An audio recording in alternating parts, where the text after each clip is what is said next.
I mean, I'm not saying there's anything wrong with that. Before the PC Brigade comes out and tries to vilify me.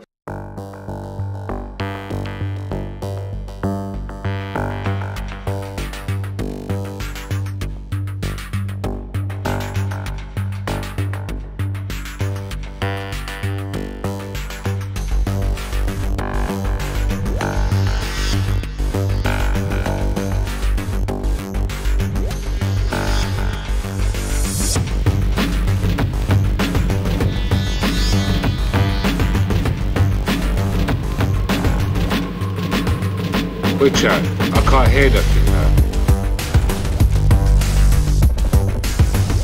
Which Yeah. I can't hear the music hit this side, you know, but it's on the show, isn't it? Well, whatever. Okay, cool.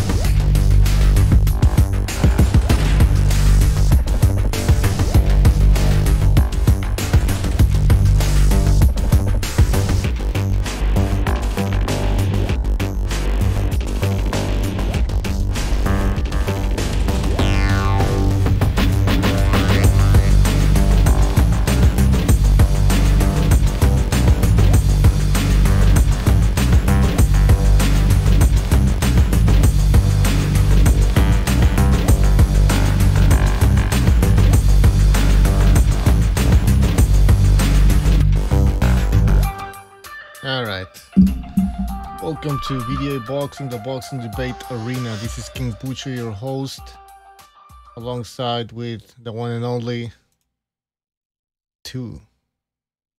I wasn't bad though. I told you what's going to happen, surprise. I told you he's going to be sleeping. I told you the ambulance is going to come. Yeah, we're having technical issues. Stu can't hear what the hell I'm playing. So, all right, I don't know what's going on, man. I know why. Can you hear that? That's bad. I can hear that, yeah. All right. Yeah, somebody. All right, so.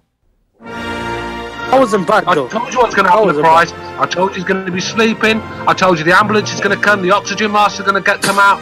I told you he's going to miss the main event. I told you all them things were going to happen. All right, what's up, Stu?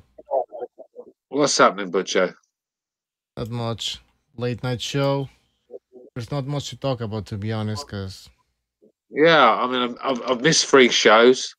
I mean, obviously, I've had to work at funny hours, so I've not been able to make it, but I've got a spare hour before I get my head down, so yeah. Yeah, we're going to do a short show, guys, so don't expect us to go for fucking 3 hours, 4 hours. It's not going to happen, all right? What's up in the chat? Apology is in the chat. Cachnello, Nico Pass, John Gonzalez. Cachnello asks, where's Gonzalo? Gonzalo has been kicked out of the show, guys. No, I'm joking. No, listen, I had a little pop at Gonzalo in the comment section. Yeah. No, I felt a bit bad about it because it is an asset to this show. I do agree. Oh, yeah. And, you know, I do enjoy listening to him when he's talking boxing. But there's been many a times where there's been good conversations going on, and he just interrupts, talking about something completely different. And I got a bit annoyed with that, so I had to tell him about it. But I hope he don't take it too personal, because he's always welcome on this show. But he's got to learn, man. You know, if you're going to come on the BDA panel and you're going to be a panelist, then you have to, you play. Just butt in and change the subject when you feel like it, sort of thing. Well, in the chat, Mr. BDA is calling you a bully.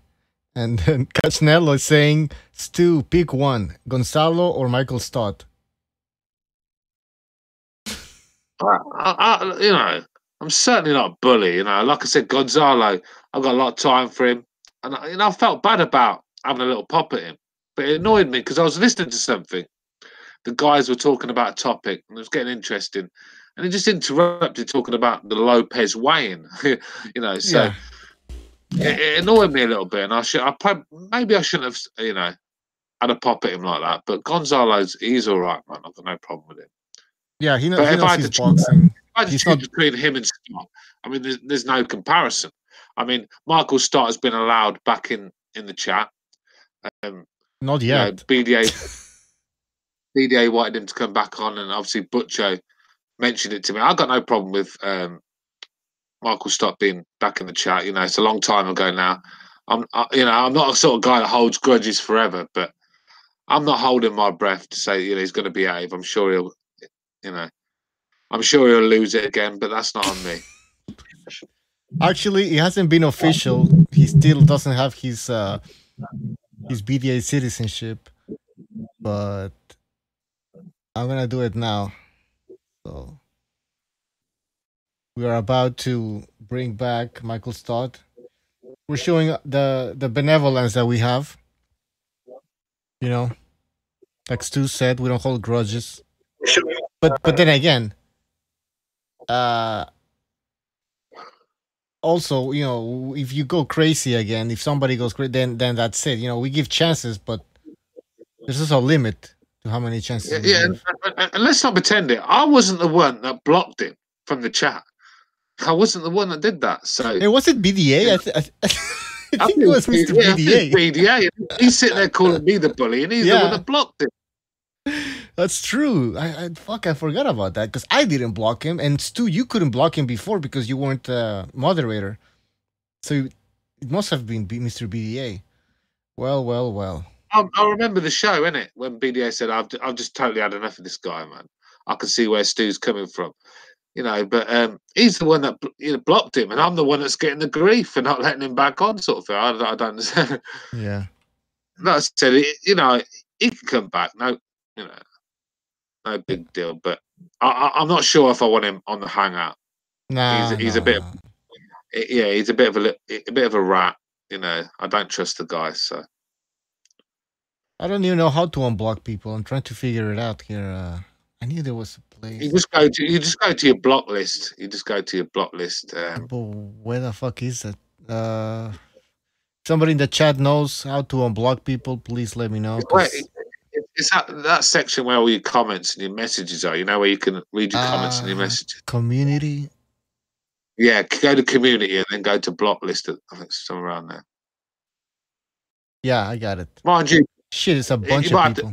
You on the BDA YouTube channel because you won't be able to do it if you're on Butcho. No, I'm on the BDA channel. Fuck, there's a bunch of people. I can't find Michael Stott, man. Maybe he.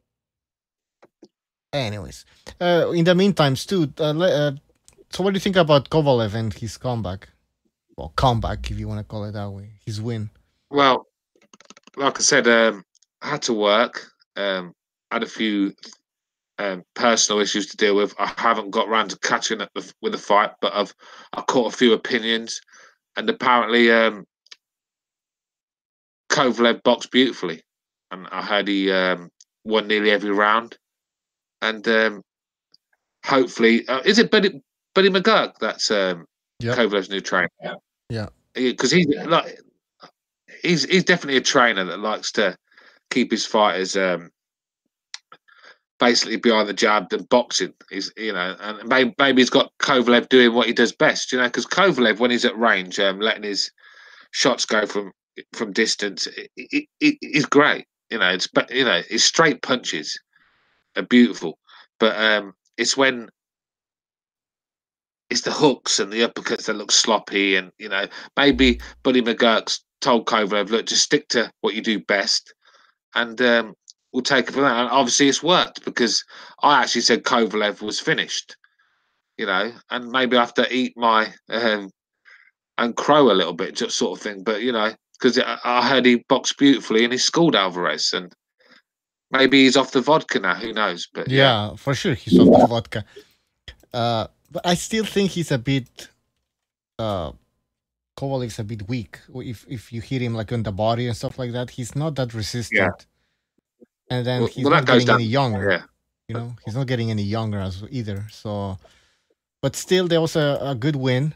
You know, a lot of my prediction was he was gonna get stopped again, and obviously he proved me wrong. So, I mean, I don't know how much he has left, but he, you know, let's see him get better, BF. You know, or Bivol. Yeah, well, like I said, Kovalev at his best destroys Alvarez. I said that in the show a couple of shows back. But I thought that Kovalev was long gone. But you know, if this guy can stay off the drink, because with world class fighters, even at 70%, they're good enough to beat people like Alvarez. Top fighters are good enough to beat Alvarez at 70%. But let's just see how he goes with Buddy McGirt, because if he can get Kovalev to stay away from the vodka and stick to his boxing, then who knows with Kovalev. But I'm not so sure. Like I said, I think the young guys coming through, the top guys, might be a bit too much for him. Yeah, that might be true. What else? Did you see the Oscar Valdez fight against the Italian? No, I do like Oscar Valdez. I think he's a very exciting fighter, but he's very vulnerable himself. Not vulnerable because he's tough, but he's easy to hit. Let's be real. Yeah. I mean, Scott Quigg broke his jaw, so that tells you everything you need to know. Him and Quigg was fight of the year for me. I think it was a great fight, but Valdez is there to be hit. Very good when he's throwing his hands, but non-existent when it comes to blocking punches. So he's always going to be exciting. But no, I didn't see the fight. But Valdez is definitely a guy that I want to see in big fights this year. Yeah. By the way, Quigg was a welterweight during that fucking fight, though. I mean, I'm surprised Valdez didn't quit. Well, not quit, but got stopped or something because I'm getting a message. All right. Quigg was 140 pounds. Yeah, well, okay, not 147, 140. He was pretty big though, and he's not a bad boxer himself. He's an elite boxer. So that was a good win for Valdez, fighting with a broken jaw. But like you said, and like BDA said as well, this guy he's a hooker. He likes to come in with hooks. He's open in the middle, and he's I don't know. Like you said, he's gonna get. I mean, he fights a guy like Santa Cruz. I don't know, man. Santa Cruz is kind of slick. Like I don't know how to use that word. I think I'd be picking Santa Cruz to win that fight, just by boxing skills. I mean, Valdez is he's a very skilled fighter offensively. When he's letting his hands go, he's beautiful to watch. It's just defensively, he just doesn't seem to get out of the way of these punches. I mean, Quigg was tagging him up all night. Like I said, broke his jaw. And took him to war. And like I said, Quigg's not an easy guy for anyone, but Valdez, he could have made that easy by just sticking to his boxing, staying at distance, throwing his combos, getting out of there. But he was hanging around, going to war with Quigg, and that suits Quigg. And he made it a real hard night's work. Let's be real. Like I said, it's his first fight back, I think, since he had his jaw broke. So. Oh yeah, it was. So it was basically a comeback. So that's what he had this soft touch fighting this unknown Italian guy. All right. I do like Valdez though. I think he's very exciting. Oh yeah, for sure. He's exciting. But I think I want to see now where he's at in terms of or what his ceiling is. Oh wait, hold on. We have Nino. No, not Nino. Because what is he? Is he 126? Isn't he? Yeah. So you got Santa Cruz there, you got Gary Russell, people like that, Who do we get? Fights. I think Josh Warrington Valdez would be a fantastic fight. Yeah. Can you fellas hear me? Yeah, you sound okay, man. Oh, is this Bucho or BDA? Bucho. Oh, what's up, brother? How you doing? What's up, Stuart? How you doing, brother? I'm all right, bro. I'm all right. How are you? Good. It's freaking sleeting and snowing and shit over here, man. Where do you live? Chicago? I live in Milwaukee. Oh, you live near 78 then, don't you? Yeah, that piece of shit. Yeah, I'm pretty sure they're buddies. I bet there's just a cloud hanging around your house, isn't it? Because wherever he goes, there's just a dark cloud of doom and gloom. Yeah. Do you know what I mean? Yeah, it's a dark, Stu, I'll tell you what, it's a dark, gloomy son of a bitch outside today. It's rainy, slowy, sleet and everything coming down. Oh. So. Hey, if you spot the 1970s BMW, that's probably him. Yeah. I told him, I said, if I do the fight, because I'll tell you right now, bro, on the north side, and I'm not being racist or nothing like that, but on the north side of Milwaukee, it's all black folks, bro. And I'm over there all the time because That's where I used to run around at. I told him, I said, bro, if I run into you, me and you are going to have some words, bro. Like, straight up. I don't care. You know, I don't care. Oh, I'm up and down. I'm up and down over there all the time. So, yeah, this is a real piece of shit, that guy. yeah, he is. Well, that's Stu, and that's what pisses me off. And I don't want to get into a whole thing about him, but him and Fanon's the same way. And I was born in Chicago area, but him and Fanon both are from my neck of the woods. It pisses me off. These pieces of shit come from my backyard, bro. You know. Do you know anything about America, right? What's that? There's so much money in race hustling, race baiting. I mean, it's a multi-million-pound business. I mean, 78's at the smaller scale of things. But I know for a fact that guy's making a decent living out of that channel with his donations and his views and everything. And all he's got to do is just play the victim, play the race card, and he's making a living out of it. And only in America. He's a scumbag, that guy, bro. Fuck him. But yeah, what do you think about the fights then? Coming up, which ones are we talking about here? The one's just gone with Kovalev, Valdez. Oh, I think I talked about it. Well, Kovalev impressed me. I thought he was about finished. You know, he came out there and pumped the jab in his face, and he you know, and like Buddy McGirt was telling him, and I like Buddy McGirt, man. Like I told BDA last time, he put on some weight, didn't he, Buddy McGirt? He looked like Uncle Fester from Addams Family, but yeah, Buddy McGirt actually taught Arturo Gatti how to box a little bit, and and you saw that in the latter fights of his career, where he actually, from that brawler, become. I've actually seen Gatti fight where he was the boxer in there, doing the skilled work, and it was, you know, Buddy McGirt's a very good trainer, and I think he's the guy that I think he's perfect for Kovalev. I really do. Maybe Kovalev got a bit in love with his power, I think. Yeah, I agree. And well, when Arturo is one of my favorites ever, because like I say, I'm freaking half Sicilian, bro. So I loved fucking Arturo. Was like my hero growing up, man. I loved Arturo. Yeah. The thing is that, like with the Italians, man, they've had so many great fighters over the years. Arturo Gatti shouldn't even be mentioned. That's the way I look at it. Do you know what I mean? I don't think he was a very good fighter. I think he's a very tough guy. Let's be real, he's very tough. Very exciting, but I don't think he was a very good fighter. Yeah, exactly. And no disrespect, you know, this guy, he was an exciting fighter, one of the most exciting fighters I've ever seen, but he wasn't elite. I mean, he shouldn't have went into the Hall of Fame, to be honest. But I think let's be real here, Butcher, right? I know Jimmy is a friend. You know, he's friends with Mickey Ward, but I said to Jimmy the other day, Mickey Ward was not a great fighter himself. And the fact is, Gatti made his name of 3 wars with Mickey Ward, who was, I don't want to say an average fighter, he was better than that, but he wasn't a great fighter, he wasn't a top fighter.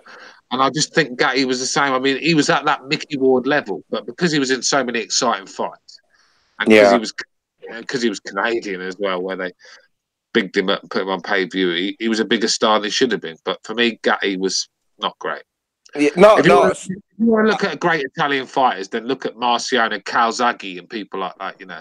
No, I agree, Stu. You know what? That's why he makes me my favorite. Just because he went out there and fought every time. That's why he's one of my favorite. You know what I'm saying? I know he wasn't a great fighter or anything like that, but he had the great fights with Gotti and Ruelas and Wilson Rodriguez. He had a lot of, and Ivan Robinson. He had a lot of great fights, man. So he was just entertaining. That's why I liked him so much. Yeah, man. And sometimes you can make money out of boxing by just being entertaining. You don't have to be the best fighter, you know. And this is where a lot of fighters they miss a trick, because if you're not good enough to be at the top, you basically you know that you're not good enough. So at least go out there and be exciting, where promoters will always call you back. You know, you might lose fights here and there, but you'll always make a living out of the sport. But a lot of guys, they don't get that. They'd rather fucking just go on the defensive, stink the joint out, and lose on points, and no one wants to see him again. You know, And then they cry about it. And then they cry about it. Yeah. All right, let's introduce Cameron. Fuck, mate, it's life, man. You only live once. Make the most of life. Enjoy it. Because everybody's got their weird fetishes, man. And mine just happens to be eating fucking ass. What's up, Cameron? What's going on, man? How you doing, guys? What up, Cam? So we're talking about Gatti. Anyways, yeah, great fighter. Listen, he's from Montreal, so everybody loves him. I knew people who used to train with him, so he's well loved. I just, I don't think he was elite. But anyways. Yeah. Damn, what the hell were we talking? How did you get into Gatti? What the fuck? The Kovalev and the Buddy McGirt. trainer turning around. Buddy McGirt. Yeah. Yeah, he's maybe bringing in some discipline as well, because the skills are there for Kovalev, and maybe he's not teaching him a lot. Maybe he's just bringing him down, like calming him down. I think just keeping it to the basics, Butcher. I think that's what Kovalev does. He's a typical Eastern European fighter. He's very good with his straight punches, keeping it at a distance. Very good, but when he starts mixing it up, then in the inside, that's when he starts getting found out, sort of thing. So just keep it to the basics, keep it to what you're good at, sort of thing. And I think that's what he's done. Yeah. Good point. All right, let's move on from the Kovalev fight because we already talked about it on the last show. What else can we talk about, guys? It's an open show. Like we can talk about anything. I'll bring something up because Stu wasn't around, and I don't think Cam was the other night. What did y'all think about Teofimo the other night? Because I already gave my 2 cents on that. What Cam and Stu? What did you guys think about Teofimo? I didn't see it, but I've not caught any boxing this week, and I've been working, and the time I've had off, I've had personal stuff to deal with, so I've caught up with nothing. Yeah. Did you see him, Cam? In all honesty, bro, I only managed to get the Kovalev fight. I still got to watch the live because I know he beat Magdaleno quick, but man, I still need to watch that fight. Cameron is like not watching boxing anymore. Yeah, legit, man. I've probably watched Kovalev Alvarez is the first fight and only fight I've watched this year in a minute. All right. No, Cameron's too busy getting STDs to be watching boxing, man. Do you know what? I was on the show the other day, man. I don't know what it is. I mean, I don't know if it's because there's barely been any boxing since Christmas, but I don't follow the news. I'm not using Twitter. I just think the sport's quite boring. I think I'm just kind of waiting for that fight to actually get that excitement back. I'm the same, Cameron. I need that spark again. Yeah. I need that fucking spark. It's gone. I'm seeing these fights being made. I mean, even Sky apparently have. They're not very happy with Eddie Hearn. They've actually put the pressure on Eddie Hearn to be putting some better cards on because that Ted Cheeseman card the other night, that was embarrassing. Wait, before I have a question. Before I ask it, thank you, Gonzalez Anaya, for the contribution. And I sent a link to everybody so you can join whenever you want. Who the fuck is Cheeseman? Do you know what? I've only watched Cheeseman fight once. Who is in he? my life. Well, apparently Adam Smith wasn't very happy because he wanted to put Joshua Buatsi as top of the card sort of thing because Sky want to start building the next generation because they're losing a lot of pay-per-view fighters. I mean, Bellew's gone. Brooks basically finished as a pay-per-view fighter. Khan's gone to, they're losing pay-per-view fighters and they want to build the next generation and they wanted Buatsi on there. And Eddie Hearn put Ted fucking Cheeseman and they weren't very happy with it. I was listening to Montero shit the other day. He was talking about Cheeseman. I was like, who the fuck is this Cheeseman guy? It's insane. Eddie Hearn, sure, you might agree. Eddie Hearn's been really bad. I mean, I'm not going to say he's been absolutely diabolical, but even with the Kell Brook card, that was really bad. The Cheeseman card, the last few months has just been terrible. It really has.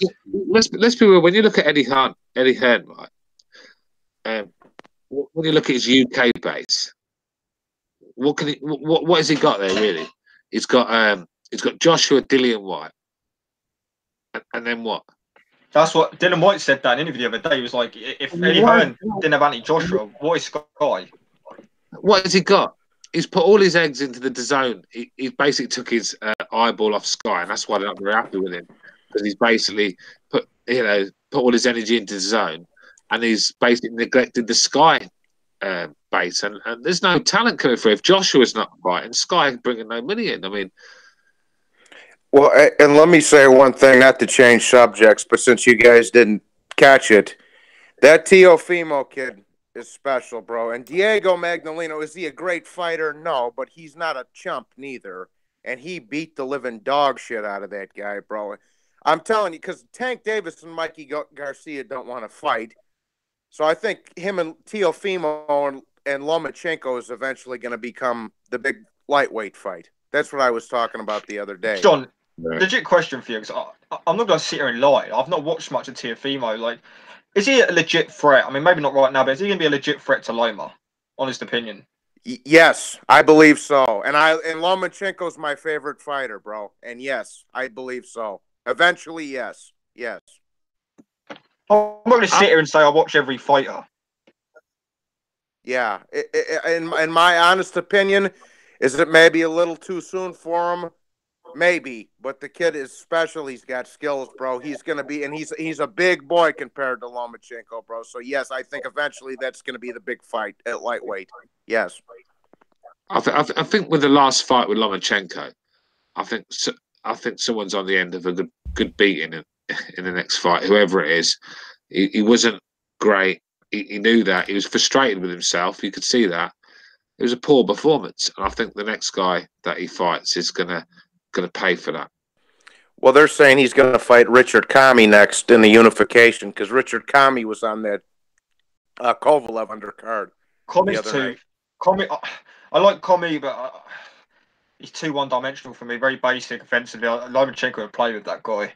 Well, that's what I'm saying, dude. I don't think Kami beats him. I think Lomachenko will go over there. He'll have a good fight with him, but he'll go over there, collect another belt, and then they'll start talking about him and Teofimo fight, because they're already talking about having Teofimo on the Crawford Amir Khan undercard as well. So they'll probably, have him fight again, have Lomachenko fight again, have them guys fight a couple times, and then they'll probably fight end of the year, early next year, So, by my estimation, anyway.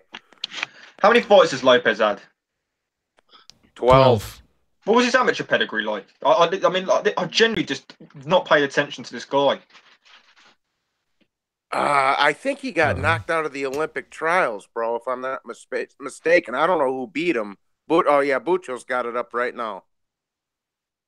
Or is that the pro record you got, Bucho? No, that's a pro record. I watch a lot of boxing, like even Stu knows. I know a lot of fighters and that, but I've generally just not been paying attention recently. It's really bad. One thing I've noticed about you, Cameron, right?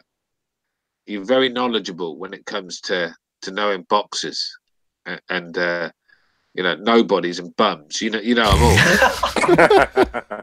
Useless shit. Is that what you mean? When it comes to breaking down a fight, mate, whoever you've got, I'm picking the other guy. Do you know what, man? I just don't. Yeah, I mean, I don't break down fights, man. I'm not very good at it. I'll tell you what, Cam. Cam. That was a good bit of advice Jimmy gave you the other night when he was asking about the girl, and when he said if you haven't gotten out of your system yet, then don't start sticking with her. If you have, then if she's a good girl, then stick with her. That was it made me laugh when Jimmy was like, "Oh yeah, I've cheated on someone in the past, and I'll live with it for the rest of my life, bro." Yeah, well, I'm only a couple years older than you, bro. Like you say, I'm 27, bro, and I've been with the same chick for 2 years, bro. So that was a good bit of advice Jimmy gave you, dog. Jimmy's a good guy, man. What did Jimmy say then, Cameron? I missed it. Well, on Sunday on the show, I was staying around this girl's house, and she was on the podcast for a brief moment before I got muted, and Jimmy said to he goes, if you're going to settle down with anyone, Cam, make sure you get it all out of your system in terms of shagging and that, because never cheating, stuff like that, man. Just do you know, he's got a point in there. One thing about when you cheat on a girl, right? As soon as you cheat on a girl, then you'll never trust her, and you'll be paranoid, and you'll accuse her of things. It's only because you've done it. If I was dating a girl for years, never cheated on her. She never thought that she'd cheat on me. As soon as I started cheating on her, That's when I started accusing her, fucking getting on her back. I know what you're up to because I know what I was doing. So he's got a good point. Yeah, that's what I said. If you, like I said, if you haven't got it out of your system and you think you're gonna fuck around on her, then don't even commit. But if she's a good chick and you think you've got it out of your hair tail there, then make do. Yeah. See, when I was younger, when I was your age, Cameron, I used to have girlfriends that were fucking hot, and I used to cheat on them with fucking mingers. I don't even know why I did it. I never understood. Never understood. Yeah. I've never cheated to this day, man. That's the one thing I've not done to a girl. Listen to fucking Julio Iglesias over there. Straight up, man. I've only had one girlfriend in my lifetime. That lasted a year, and after that, I thought, you know what, man?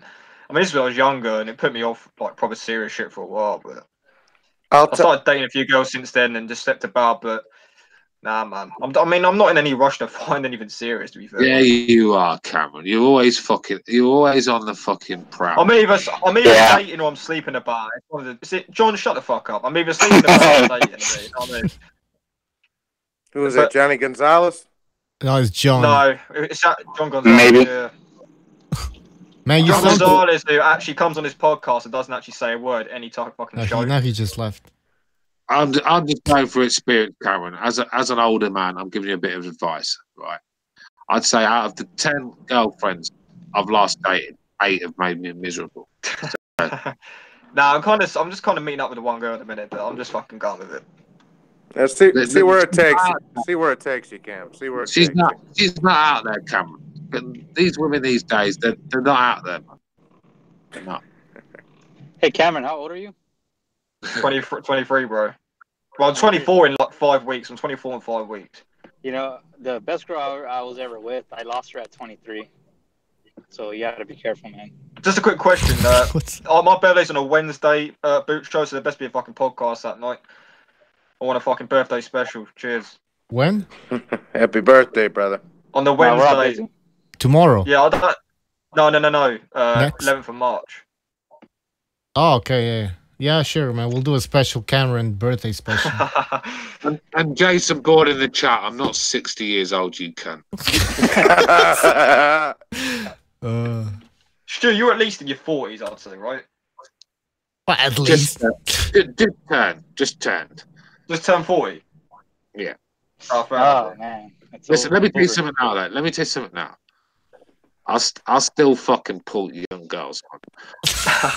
I'm a good. Because I see some of the people I went to school with, and I see them, and they look like fucking Kirk Douglas. Yeah, man. They look about 180. You know what I mean? I'm like, what lifestyle have you been living? I've lived it easy by the looks of it. Who's this Jason Bourne chat? He trolls me the last few shows, man. He fucking can't get my name out of his mouth. Yeah. I don't know. Jason Bourne. Yeah. Last few shows it's been. He's the one that kept calling El Dude a pedophile, and he had proof or something. So, yeah. Yeah, he keeps saying I go for lady boys and I'm fucking bisexual and all that. Like, what the fuck? You're a bit older than me, Stu. So you got to answer me this for me, because I'm 27, bro. Okay, now my boys want to keep going to the same bars where all the 21 and 22-year-olds are at. So we look like a bunch of old fucks at the bar. So what do I got to do now? What the hell do I do now?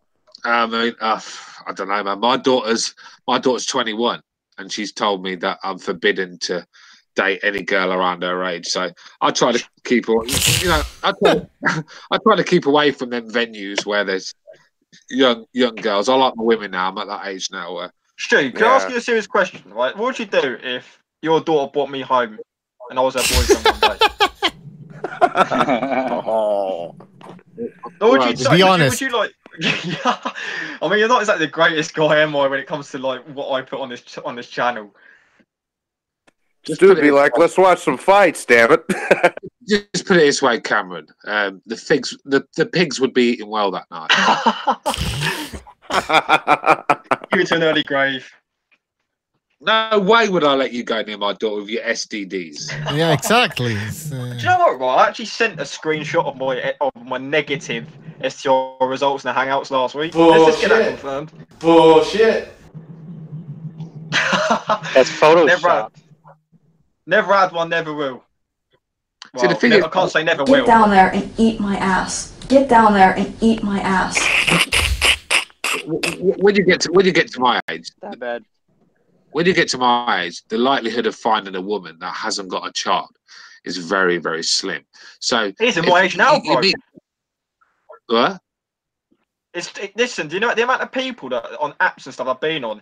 Girls, I've got 2 kids. I'm not looking for a one-night stand. Look, if you think I'm going to settle down with you with 2 kids at 21 years old, with 2 dads, with 1 in prison, you can fuck right off. Right, Cam. I say the same thing, bro. Now all these chicks from high school trying to get at me, bro.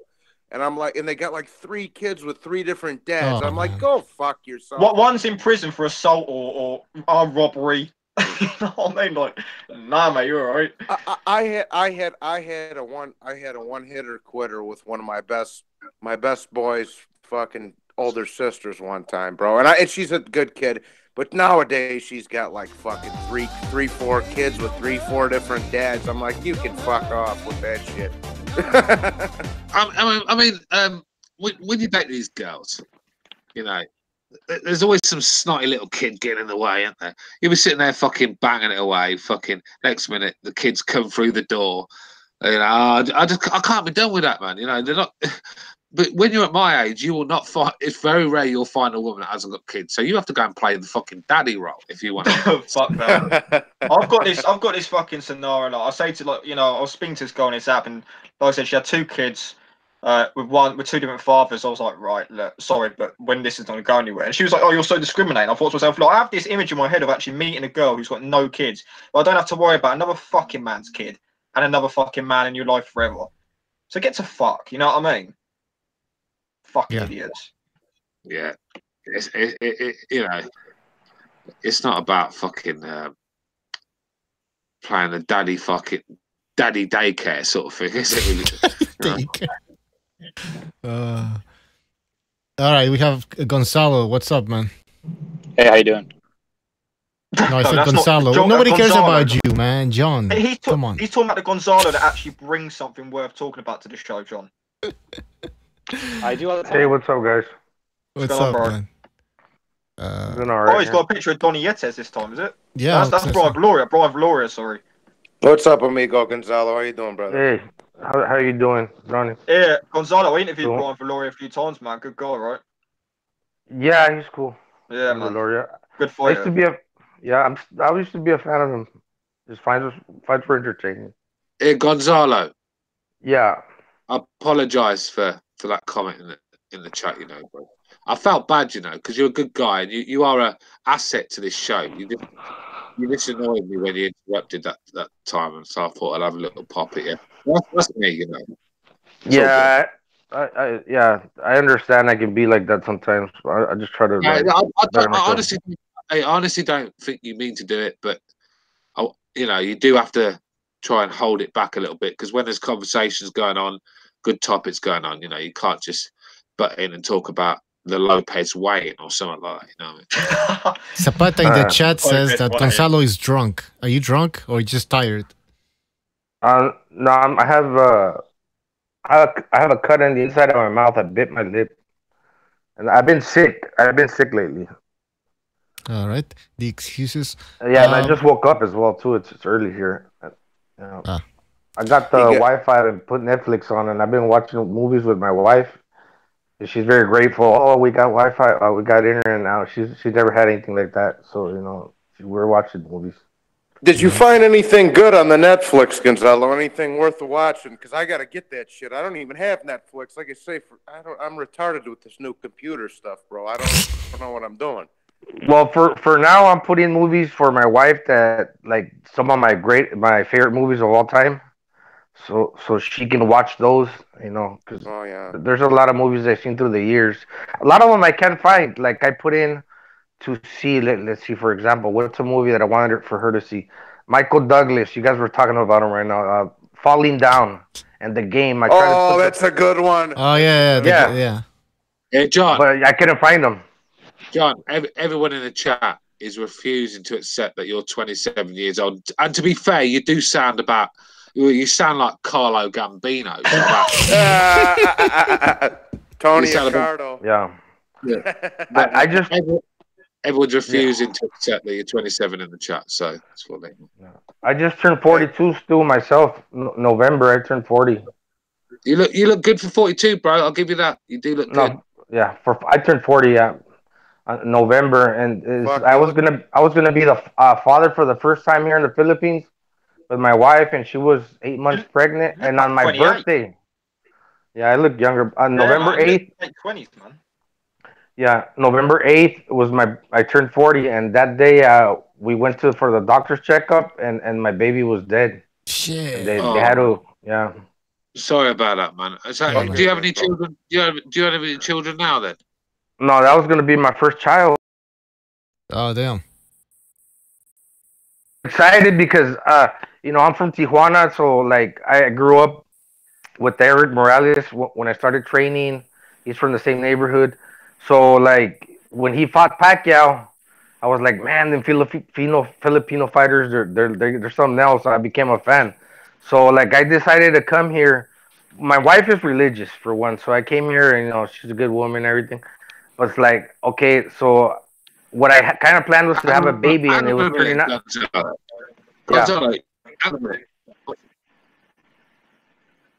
Yeah. Breaking up, Stu, man. You seen because you're. So I was gonna have like a Filipino. The Filipino. Yeah.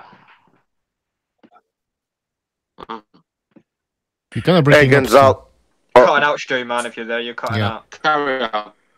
So Eric Morales, Manny Pacquiao said, I'm gonna make a hybrid baby, and I'm gonna teach him how to box. and it worked out that way because she was 8 months pregnant. But on my birthday, November 8th, they did a C-section on her, and they turned him into my hands dead. Man, that was like the most depressing thing. I just barely got over that. Fucking hell, man. So sorry to hear that. Yeah, I am too. Gonzalo, let me tell you something, brother. Where I'm from in Illinois, the majority is Spanish, bro, and Mexican. I love you guys so much. You guys are just like freaking Italians, bro. You're crazy. So you guys are, So, but you guys are all, you all got the temper. You're all hard working, and you're all good people. So. You're welcome, Johnny. Oh, come on now. I was trying to be nice. Hey, by the way, can I just ask a question? When I said, Cameron, when I had my daughter, right, I was 18, sure. Next to my daughter was, you know Warwick Davis, the little dwarf. Stu, you're cutting up bad, man. Yeah, man. When you said hang on a minute, Cameron, I was like about 2 minutes before that. Am I really? Yeah, man. Yeah, you're cutting pretty good, Stuart. I wasn't even interrupting you, man. No, he's just cutting off. Well, in the meantime, I'm gonna introduce Precise. Depending upon how you interpret the data. What's up with all the transvestites in Hollywood, though? Because if you're a postmodernist and you don't have any standards, you're always going to keep moving the goalpost, and you're never going to stick to your own standards because you don't have any standards. What's up, Precise? Not much. Just for the record, so that nobody judges me or anything.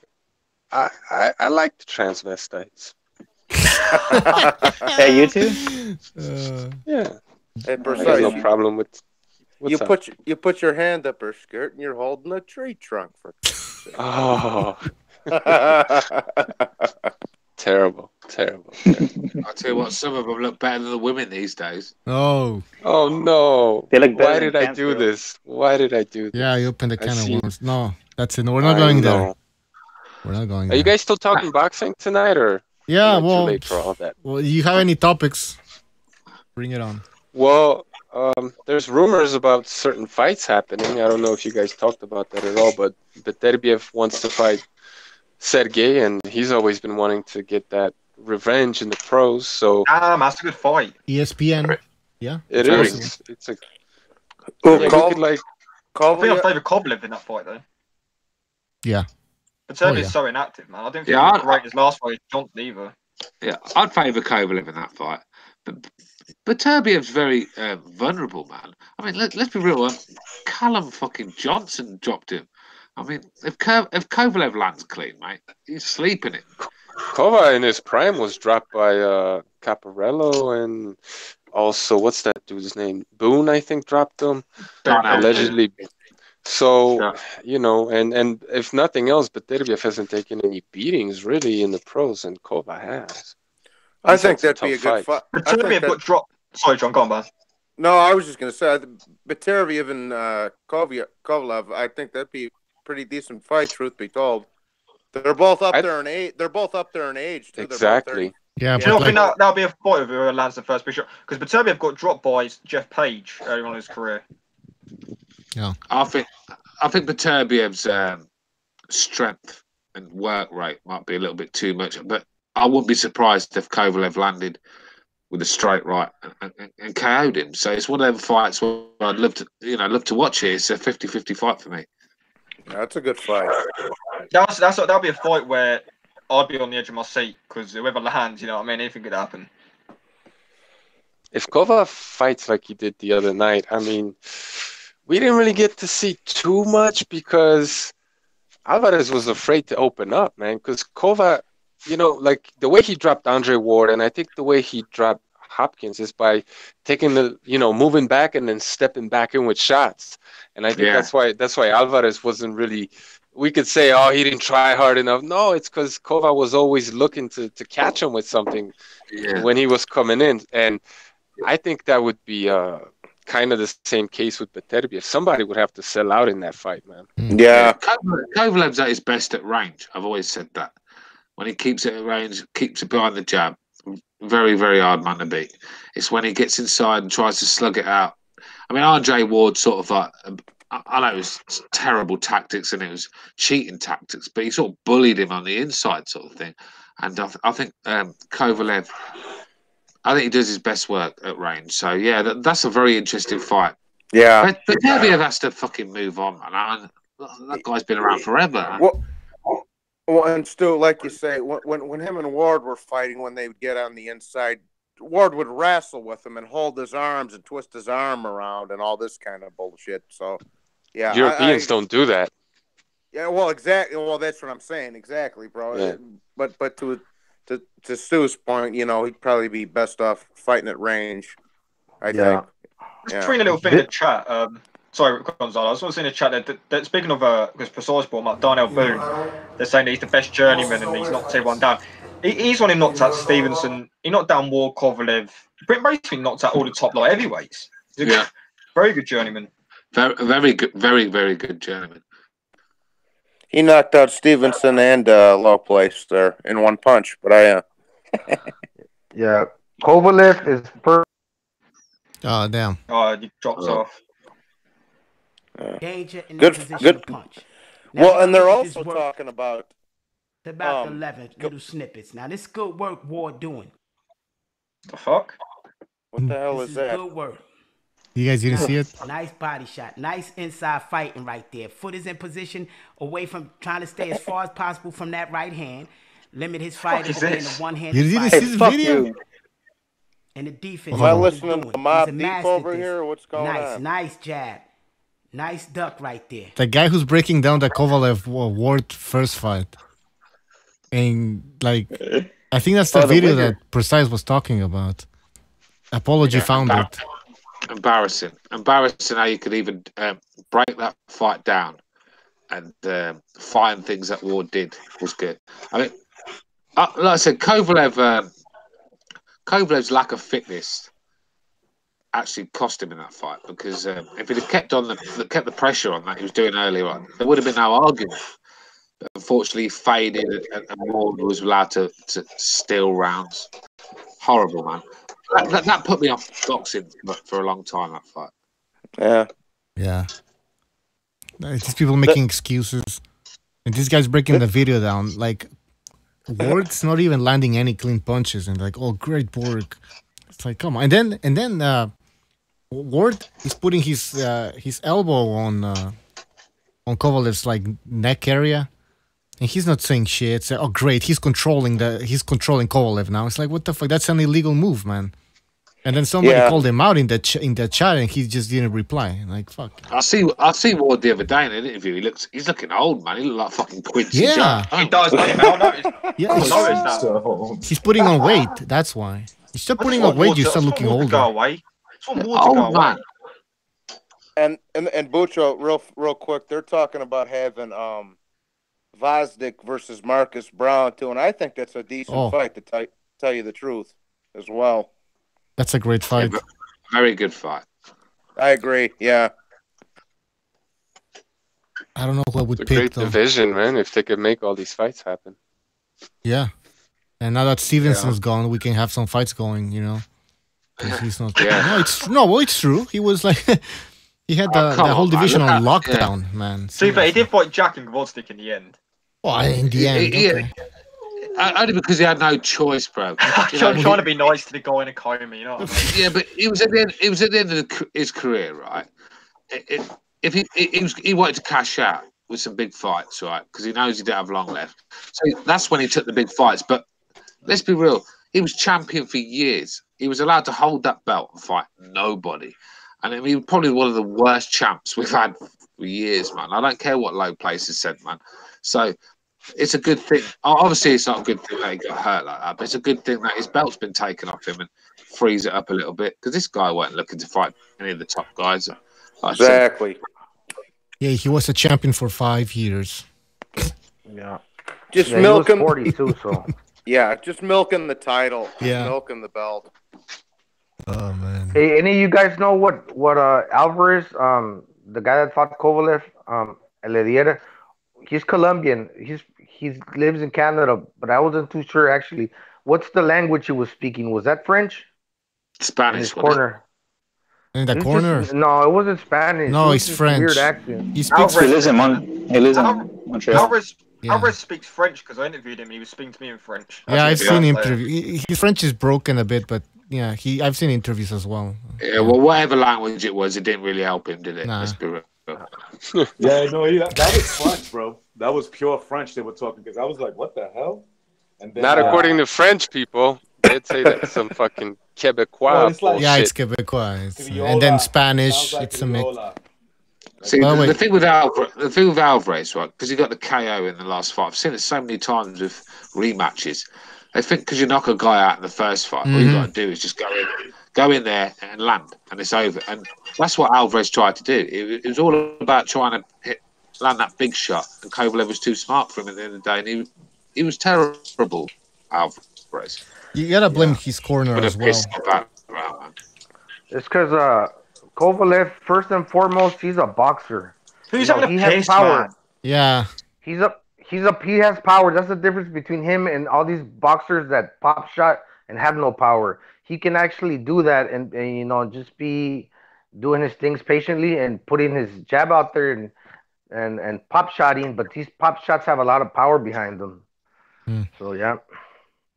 Yeah, and the thing about Kovalev is that when he's on his game, his IQ to keep distance is like, at least at light heavyweight, it's better than anybody's. Recognize you talking while I was going for a piss and having coffee. Yeah, what is that? This wet sound? Oh no, I'm taking a shower.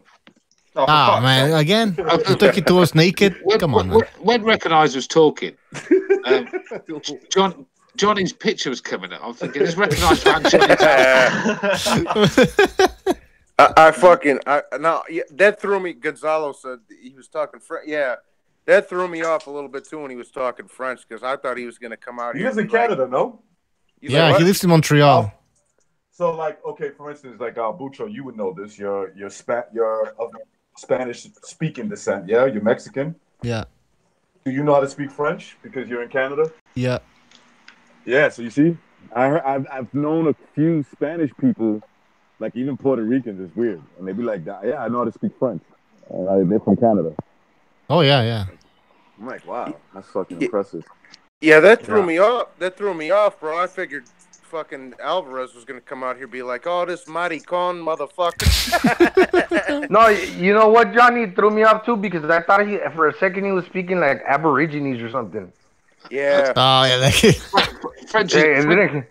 French is one of the main languages that you learn at school in the UK. I'll tell you what, for 5 years that I was learning French, I couldn't give you 3 words of the fucking language. I just had no interest in it. Why would I want to talk easier. that? It's easier to learn French if you speak Spanish because there's a lot of Latin in it. But English is more, like Germanic. I just had no interest in learning French. I just didn't. I mean, I've got no interest in going to France. It's a shithole. I don't want to go there. That's how Stu. That's how I was with my grandmother and my aunt. My dad doesn't speak Italian, but her sister does, and a couple of my uncles do, and my grandmother. They talk so fucking fast. Like, I can catch a few words here and there, but I don't know. I'm like, what the fuck are you guys talking about? Bro, that's what they do when they don't want you to know what they're talking about. You know what I'm saying? Yeah. But going back to Alvarez, man, everybody's like over here in Montreal very disappointed. And, they had like a press conference and the trainers, talking about how like they didn't have the right game plan. Alvarez keeps talking about how he waited too much. He was relying too much on that right hand and never landed. All these excuses. And they want to fight in June immediately. But I don't know. The guy's 34 also. So I don't know how far he can They want go. to fight. They want to fight Kovalev in June. No. Just another fighter. Like a tune-up, whatever. I don't know. Yeah. They're probably going to try to set him up. Sorry, Gonzalo, go on. Yeah, really fast. They're probably going to try to set him up against another American, and that one being, what is it, the only one, Marcus Brown, to try to do the same thing again to him. Have the USA take it away from Russia. I think Alvarez, I mean, it was one of them lucky Hasim Ratman punches. He landed on Kovalev. I think a very limited guy. That's a great comparison, bro. That is a great comparison. Yep.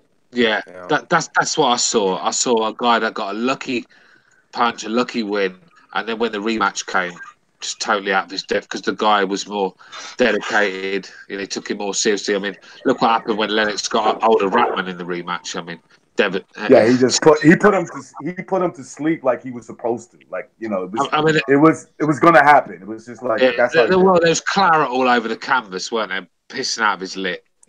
Do you know what I mean? It was a destruction.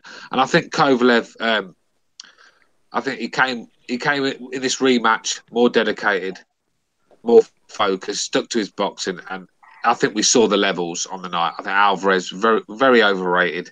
Like I said, he got a Hasim Ratman lucky punch, and that's what what I wouldn't mind to see happen. Okay, how about this? How about Vazdik fights Marcus Brown like they're talking about, and then Kovalev and Beterbiev fight, and then the winners can fight. See, that's what I would like to do if I had it my way. You know what I'm saying? That's how I would like to do it. But then you got Bivol in the mix as well. So yeah, that could happen. Out of the top guys, I could see him like giving all those guys definitely problems. I would pick him to beat a few of them. Like I think I would pick him to beat Beterbiev because I just don't know if that kind of inactivity is good enough to beat a boxer like Kovalev. At least on Saturday night we saw that Kovalev can outbox you, right? Like the way the fight played out, and him and Buddy McGirt look like they're a good team. Vazdik, I probably would take him over Kovalev at this point. Bivol as well. I think somebody left a comment on a video I just did about that, and I agree with them. I forgot who it was. They said that Kovalev in his prime would have beat all these top fighters, these top champions that are champions now. I kind of agree with that, but like those are the kind of things you don't know. But as of right now, man, he's a good fight for all these guys because of the way he could box, man. Yeah, there's definitely a lot of good fights to be made. Like I say, with those 5-6 guys like Bivol, Vazdik, Beterbiev, Kovalev, Marcus Brown. There's a lot of good matchups to be made, bro. A lot of good Agree. matchups. Yeah, the light heavyweight division, if it like if they ever started fighting each other, it could probably be the best division in all of boxing. If all those guys get in the ring with each other, it'll be real interesting. The Kovalev fight, the Kovalev Alvarez the 2 fights that they had. You know what it reminds me of? Do you guys remember Terry Norris versus Simon Brown. Yeah. Remember when Simon Brown knocked him out? Like, it was like unexpected. He just knocked the shit out of Terry Norris, who didn't really have a good chin. But Terry Norris came back in the second fight and outboxed him. I mean, he was hitting some dominant shots too. Don't get me wrong, but he was cautious and he was just boom, boom, boom, just outboxing Simon Brown. Simon Brown was not a great fighter. Don't get me wrong, but he showed boxing ability. Terry Norris in that fight. It kind of reminds me of that situation. Bit like Froch Groves. First fight. No respect for Groves. Just went in there with his chin in the air, thinking he could land a few punches and it's over. Before you know it, he's on the deck. Struggling to find his range, struggling to hit the target. Got a lucky escape by a poor referee decision. In the second fight, it was a different guy. I mean, Froch was always in control in that second fight, wasn't he? Yeah, pretty much he was, I think he may have gotten buzzed one time and that was it. Like, he got buzzed. You know, Groves was a pretty decent puncher, and he committed to, especially back then, he committed to a lot of power shots. So I think he may have like buzzed him once in the second fight. That first Froch Groves fight, that stoppage was terrible. One of the worst stoppages I've ever seen. That was a horrible stoppage. That fight was. Yeah, it was, but to be fair, like, he did go down, right? Like, no, he did get hurt. Did he go down and then got stopped? Froch went down. It was a horrible stop. It was a horrible stoppage. It was. I saw that the other day though, and I'm quite convinced. Even if the ref hadn't stopped it, I think Froch would have got him out of there. It was Froch was starting to pile on the pressure, and when Froch has got you hurt, you know. Before I knocked out George Groves at Wembley Stadium in front of 80,000 fans. Do you guys remember when Tyson fought Razor Ruddock the first time the referee stopped the fight in the 7th round? You remember that? Razor Ruddock, yeah. Remember, like, there was some controversy behind that. But if you look, right, I'm not saying the referee did the right thing, but if you look, he catches him to the body and then catches him on the stairs. He wobbled to the, and he also got dropped twice in that fight. He went back to the ropes like he was really hurt though. You know, so like the referees did the referee give him a little, one of those political stoppage? It could be that, but I thought I have to go back to that fight. It did look like Froch had Groves hurt when the referee stopped the fight.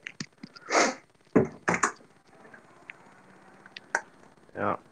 What is this about Froch being like really salty now that Groves retired, to him and to like other fighters? I heard. Who's salty? Froch? Call Froch, yeah. Yeah, he is a little salty. I don't like him.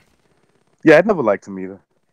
He wasn't that good of a fighter. I mean, don't get me wrong. He had power. He can knock you out, but other than that, there was nothing impressive about his style. You're gonna piss off Stu. Are you on about Froch? yeah, your boy Froch. Nah, you know, I'm like, what you got? Yeah, it's good. Calm, man. I know he's a fucking idiot and he's an arrogant piece of shit, right? But he got power.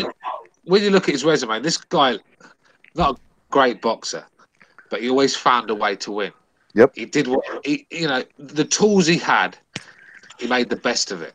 And that's what I always encourage a lot of fighters to do. If you're not Floyd Mayweather on the back foot, if you're not Golovkin coming forward, then at least use your best tools and make the best of it. And that's what Froch did. And when you look at his resume, man, I mean, it speaks for itself. Very, very, very good fighter, Carl Froch. Yeah. Stu, don't mention Golovkin. Some people will get insulted in the chat. You know, they don't like you comparing like Golovkin to like a good standard, because Golovkin's a bum. He's a bum. He is. No, but the Charlos are good though. The Charlos are amazing. Those dudes are amazing, bro. You crazy, Johnny boy. Yeah. Those guys are shit. I've never seen boxing like that. Fucking Charlo and Jalen Love is amazing, but Golovkin's a bomb, bro. He's a bomb, bro. I think what hurt Golovkin was because he was being avoided by so many fighters that when he did get in the big fights, he was stuck in like second, third gear sort of thing. You know, when you start fighting guys well below your standards, you like they start to drag you down to their level sort of thing. I think Golovkin got comfortable, got stuck in the gears, and then when he had to fight top guys, I think he struggled to fucking get the best out of himself. That's a good that's a good way of explaining it. I also say this, and this is just an observation, my opinion. I also think he was not young enough anymore to deal with the politics in the ring. Okay, what I mean by that is there's no way that fight was close in terms of points between him and Danny Jacobs, right? Yeah. He clearly schooled him, but you could see that Golovkin, even with the politics against him, like when a guy comes in 190 pounds, that's inside the ring politics. He's allowed to have a certain advantage. Okay, he's allowed to have a certain advantage. For whatever reason, they let that go by, right? I think at that point, Golovkin wasn't able to seal the deal like he was doing against lesser opponents with not that many political connections, right? And so when he got up and he fought Jacobs, who he clearly beat him. When he fought Canelo the first time, a guy who he beat in a competitive fight, but it wasn't enough to look. I think Canelo was juicing for the first fight. At the very least, he was juicing for the first fight. Okay, I think he has certain advantages. Now, I'm not taking anything away from Canelo. I think he's still a very good fighter because there's not many guys that could probably stand up to that. But he did have some advantages go his way, and I don't think Golovkin was good enough anymore to destroy guys, even when they have inside politics inside the ring play in their favor. Yeah, I thought Golovkin was pretty poor against Jacobs. I really did. I had him winning the fight. Don't get me wrong, Golovkin won that fight, but I thought it was a poor performance from Golovkin. Because he just used the jab. Yeah. Yeah. And look what he did to his face. Just with the jab alone. Yeah, I know, but he could have got Jacobs out there for me. Yeah. He should have. He should have. I mean, come on. Well, yeah, listen, I think you guys are right, and I'm sorry for cutting off whoever it was. But let me just say this. I think you're 100% right that he probably could have. This is what I mean. Was it Golovkin of 2000, let's say 2014, that was in there, and he would have been fighting the same Jacobs with the same game plan? He might have just stopped him anyway, even at 190 pounds. Even though I thought he was in survival mode most of the fight, and I thought that he would have probably stopped him then, but he still won the fight. He still clearly beat him in that fight. Like, to me, there was no controversy. Like, there was nothing to talk about. The only controversy to me was how the hell Harold Letterman had it 6 rounds apiece. New York. Yeah. Yeah. I mean, like, how did you have that 6 rounds apiece? Like, how is it that you're able to call one fight the right way, but you're not able to call this fight? We all saw the way HBO built the story up. Jacobs had fought the biggest fight of his life when he fought cancer, and fair play to Jacobs for that. You know what I mean? Tough guy to be boxing. You know, I've got a lot of respect for Jacobs. One of my favourite American fighters, but that story got tiring after a while. You know, and they built that up, and I just think it was HBO hanging on to Jacobs, trying to build up a story, building a new star, and that's all I thought that was. Well, let me put my 2 cents in real quick, bro. I say the same thing, and I like Danny Jacobs because Danny Jacobs, bro, is from the so-called hood, bro, and he doesn't act like a fucking jagoff, like I say. Like, he doesn't act like Broner. He doesn't act like Charlo. He doesn't act like an ass clown, like the rest of these dudes do. No, he is from the. Danny hold Jacobs. on, recognize 1 second, bro. But I was just gonna say, and Danny Jacobs is from the gutter in Brooklyn, bro, and he doesn't act like that, bro. That's why I had a lot of respect for Danny. I think he grew up. He grew up in East New York. Yeah, so that's like it doesn't get any worse than that. Yeah, like, in New York. I'm sorry. Danny didn't get bullied into sticking with certain promoters and managers to keep certain people happy, if you know what I'm saying. He did what he had to do. And he went to Eddie Hearn. All right, he got called the slave and everything else, but he's making an absolute fortune. And now he's landed absolutely nothing. Yeah, exactly. Right. And now he's landed himself a fight that I'm hearing he's going to get 12, 13 million for. So, you know, hey, Stu, give me $5 million, I'll be a slave anytime. Give me $5 million. Danny Jacobs didn't buy into all that, you know. At the end of the day, Danny Jacobs was looking after himself. He's a smart businessman, and he's a good guy. And it's whoever's the right man for Danny Jacobs. It's not, that guy's a brother, so I'm going to work with him, and then I'm going to have one fight a year, and earn probably $1 million at max, and that'd be me. He's got to Eddie. Yeah, can I say one thing, Stuart, real quick, brother? Go on. No, yeah, I recognize. Like you said, yeah, he's from East New York. He's from fucking AZ. It don't get no worse than that. In terms of New York, that's I've heard about it, bro. Because like I say, I got boys from out there and shit. But he's from fucking AZ and Nas territory, bro. Yeah. Well, Nas is from my hood. He's from Queens, right? Yeah, he's from Long Island City.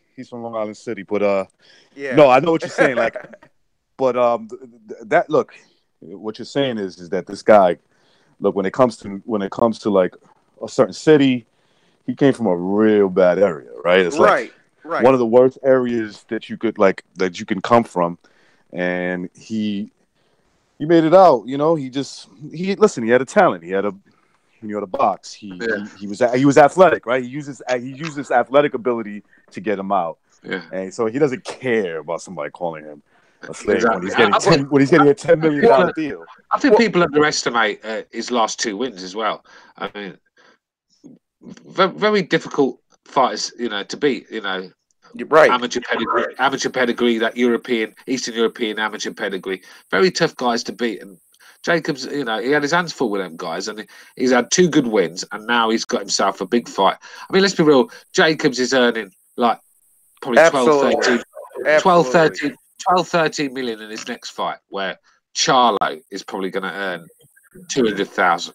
Well, and Stuart, let me say one more thing real fast. Absolutely, he had 2 good fights against Sulecki and Derevyanchenko. Those are both top 10 middleweights. He's earned his spot. He's earned his money. He's earned his shot. And like I say again, bro, he's from the rough streets and shit. You don't see him acting like a complete asshole like Broner or Charlo or one of these other guys, bro. He carries himself like a gentleman, dog. You know what I'm saying? That's why I respect Danny Jacobs for that. Me too. Yeah. You don't have to be an arrogant arsehole, you know. Right, you bro. Just because where you come from. I come from the hood, so I've got to be an arrogant arsehole. And I mean, that's ridiculous. I mean, this guy, I just like the way he carries himself. Exactly, Stuart. Exactly. When you look at his resume, I mean, it speaks for himself. You know, Canelo's on there now. He's going to be fighting. He's fought Golovkin. He's fought Pirog. He's fought Peter Quillen when Peter Quillen was a very dangerous guy. You know, he's fought Derevyanchenko and Sulecki. He's fought some very, very good fighters. He deserves this fight. He does. Let me tell you something. This is from my experience. Okay, I agree. Like I said, I wasn't a saint when I was younger, but I wasn't like a shit talker, right? This is something that I've realized. There's guys that talk a lot of shit, like the Charlos, you know. Oh, I don't give a fuck. Oh. When you punch them in the face, like out of nowhere, they really freeze up. Just punch them, like boom. They shut the fuck up, you bitch ass, whatever, right? And you'll see they freeze up. The ones you don't want to do that to are the quiet ones. Yeah. Don't ever do that to the quiet one because he's planning. He's like plotting. He's just waiting for you to make a move. But I've done it. I'm not as, like I said, I wasn't the same when I was younger. I always look for the guy when I wanted to get into a fight. I always look for the guy that was talking mad shit, and out of nowhere, I just punch him right in the face. Boom! Like, shut the fuck up, you bitch ass nigga. And they just be like, they'll be like. You see them breathing hard and shit.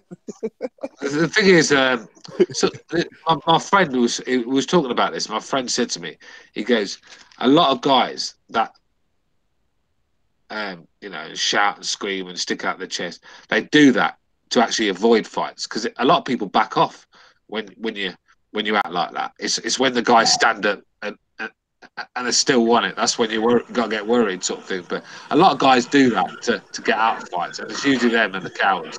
Yeah, Stuart, yeah, that's Stuart, exactly what it was. The guy was. Can I say one? Wait, No, let Johnny go ahead, Johnny. No, I was just gonna say, yeah, bro. That's the same shit in the fucking county, bro.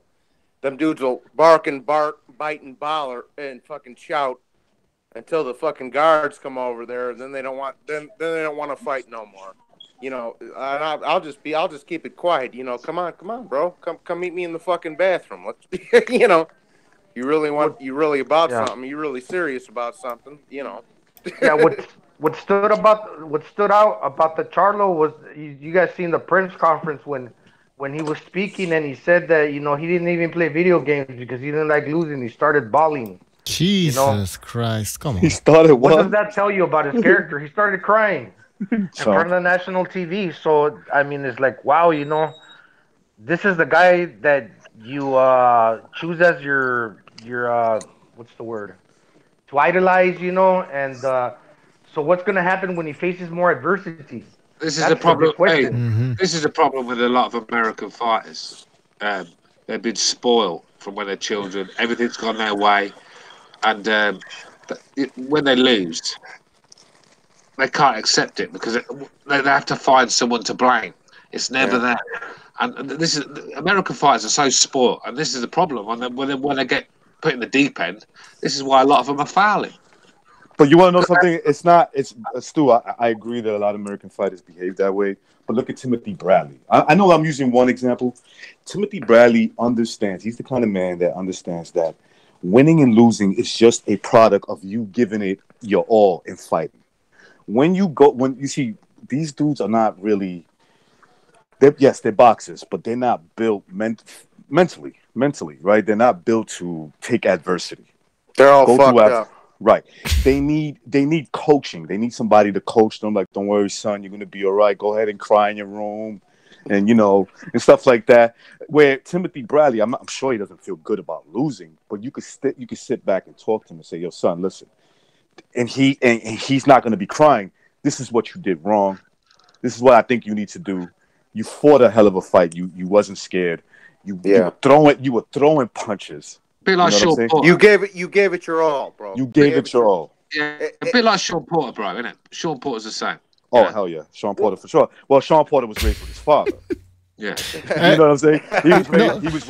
He was raised like these dudes are they're mama's boys. They weren't they hate their fathers. They you know, they worship their mother who made terrible decisions. You know, so they're like little mama's boys. The problem is, right, a lot of these guys we're talking about, they don't really know a lot about boxing. They can fight, don't get me wrong, they go to the gym, they can hit pads, and they can fight. But they don't know half the guys these guys they're getting in the ring with. They take everything as, I'm going to knock this guy out. And they don't prepare properly. And, you know, the thing is, because they're fed chumps after chump after chump. Yeah. When they get a decent guy with a good amateur background, with a solid career like Kobarov's, let's say, they don't know how to deal with these guys because they've just been thrown clowns. You know, I think the American boxing scene with these young fighters, they're doing it all wrong with it. You know, and Stu, can I say one thing to that, brother? If you don't mind. Yeah, go on. Let's talk, Johnny. Oh no. Back to the loudmouth shit, and I'm gonna add to the Carneval as well. Back to the loudmouth, bro. I'll never forget this, bro. I remember one time me and my boy was at the bar, and a couple of my boys was at the bar, and one of them kept fucking. He couldn't handle his liquor. He kept talking to these dudes at the bar. I say, bro, if you keep talking shit and these dudes jump on you, I ain't gonna fucking stick up for you. Shut your mouth, bro. Shut your mouth, dog. You know what I'm saying? And they got up there and smacked them around, and I got up there and broke it up when it got out of control. But that you know, you don't fucking keep your mouth shut. but can I say something? Can I say something? Go on, bro. Yeah, go on, Butch. Thanks, man. In the chat, everybody's roasting Recognize for some reason. What? Yeah, they're saying that you sell green cards at Walmart, and then Recognize whatever, stop selling cat whiskers, bro. Then BDA said Recognize sells pool supplies out of the back of his van. Wait. Let me time out. Before you continue, is Zapata and Jason Bourne involved with this? Yeah, Zapata started the whole thing. Yeah, I know it's them. I know it's them already. Okay, and then somebody said that you sell bootleg propane and propane accessories. All right, that's it. Go ahead, Stu. Sorry. Yo, first of all, that's racist because I'm Puerto Rican. They're saying that. That's the only reason. That's racist. All right. Okay, Anyways. coño. Yeah. Sorry, I cut someone off. No, I was just gonna say, like, fucking Stewart said, you know, these guys get put in with these soft touches, bro, and then they go in there and fight a good Carneval or somebody who's got a good amateur background and get the shit slapped out of them. You know, like I say, if I go to the fucking BP or the Shell gas station down the street and fight the clerk, I'm gonna look like fucking Marvin Hagler over here, bro. You don't gotta, you know, come on, man. Yeah, look, there's something there. Obviously, there's quality, but somebody was saying that it's the way they bring these fighters up. I'm not talking about nobody specific, but there's a lot of examples. We're talking about the Charlos, we're talking about Adrian Broner, this and that. Okay, when also is the American establishment, the people that promote these fighters, gonna stop introducing them as like they have character. This is personality for you. When they act out like this, oh, he's brash, he's this. This is what boxing needs. This, you know, they're good for boxing. No, when did we get these like what is it?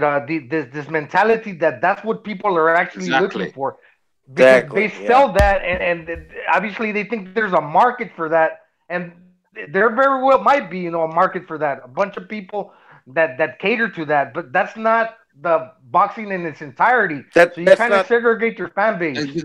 These fighters have got no one to answer to. They're just let off on a leash where they can go and do what they want. They're getting paid a lot of money for doing a lot of nothing. So these guys, they're going around blowing up in weight. You've only got to see them at fights. Half of them are fucking walking around like 20, 30 pounds above their fighting weight and pissed out their face. I mean, Errol Spence, I mean, he's that guy, man. He's an alcoholic, that fucking guy. Do you know what I mean? So, well, he is. There's no one to answer to. So, this is a problem, you know, with these American fighters. They've just got no discipline. You know, they're paid a lot of money to do a lot of nothing. They're roaming around, and because in America, it's the thing to act like a fucking savage. That's what gets you money in America. If you're a nice guy and try to be humble, you're nobody in America. You've got to be a fucking piece of shit to make money in America. Still, and act like a savage. Acting. Yeah. Acting. No, yeah. It's Oh no, like they'll have a savage moment when it's like really unfair for you. Like you would just, you know. Yeah, there's good things. There's good things to say, but some of these guys have been arrested. But you know, they've like, for example, the Adrian Broner saga career, through its ups and downs, or you know, it's been very cringeworthy, and it's got to the point, you know, where people are like, he's been put on display, exposed, and now even people are trying to accept him for who he is and defend him. Trying to say, well, you know, this is the way this person is, and even though if he loses, he's still good for boxing, and he can still sell fights. Yeah, exactly. So it's like, yeah, we've almost like accepted the fact that somebody like him can still be given opportunities because people want to see someone act out like that, you know. That's the only reason, right? Yeah, that's the only reason he is getting the opportunities he's getting. Look at the opportunities this guy's had. They built this guy up. I mean, they protected him. They made him free weight world champion. Well, that one out. And when you look at the guys he beat to get these belts, I mean, it's disgraceful. He was a weight bully. He was beating people up like half his size. Right? They Are we talking about Stewart? Broner. They built this guy up. They built this guy up to be the next fucking Floyd Mayweather. and they stuck all their fucking eggs in this guy. I mean, look how he behaved. I mean, only in America can a guy be a piece of shit like that and have the media backing and everyone else behind him. Well, you know what Media's controlled by the crazy left, bro. Go ahead, recognize. I'm sorry, brother. Oh, I'm sorry, Johnny. I didn't hear you speaking. No, I was going to say that the media in America is controlled by the crazy left. They're thugs, basically. So they like that shit. No, but honestly, why would you still want to keep them relevant? Is it something about you have to keep maintaining that percentage of the fan base that likes that stuff? Yeah, that's in what order it for is. boxing to be popular, or what is it?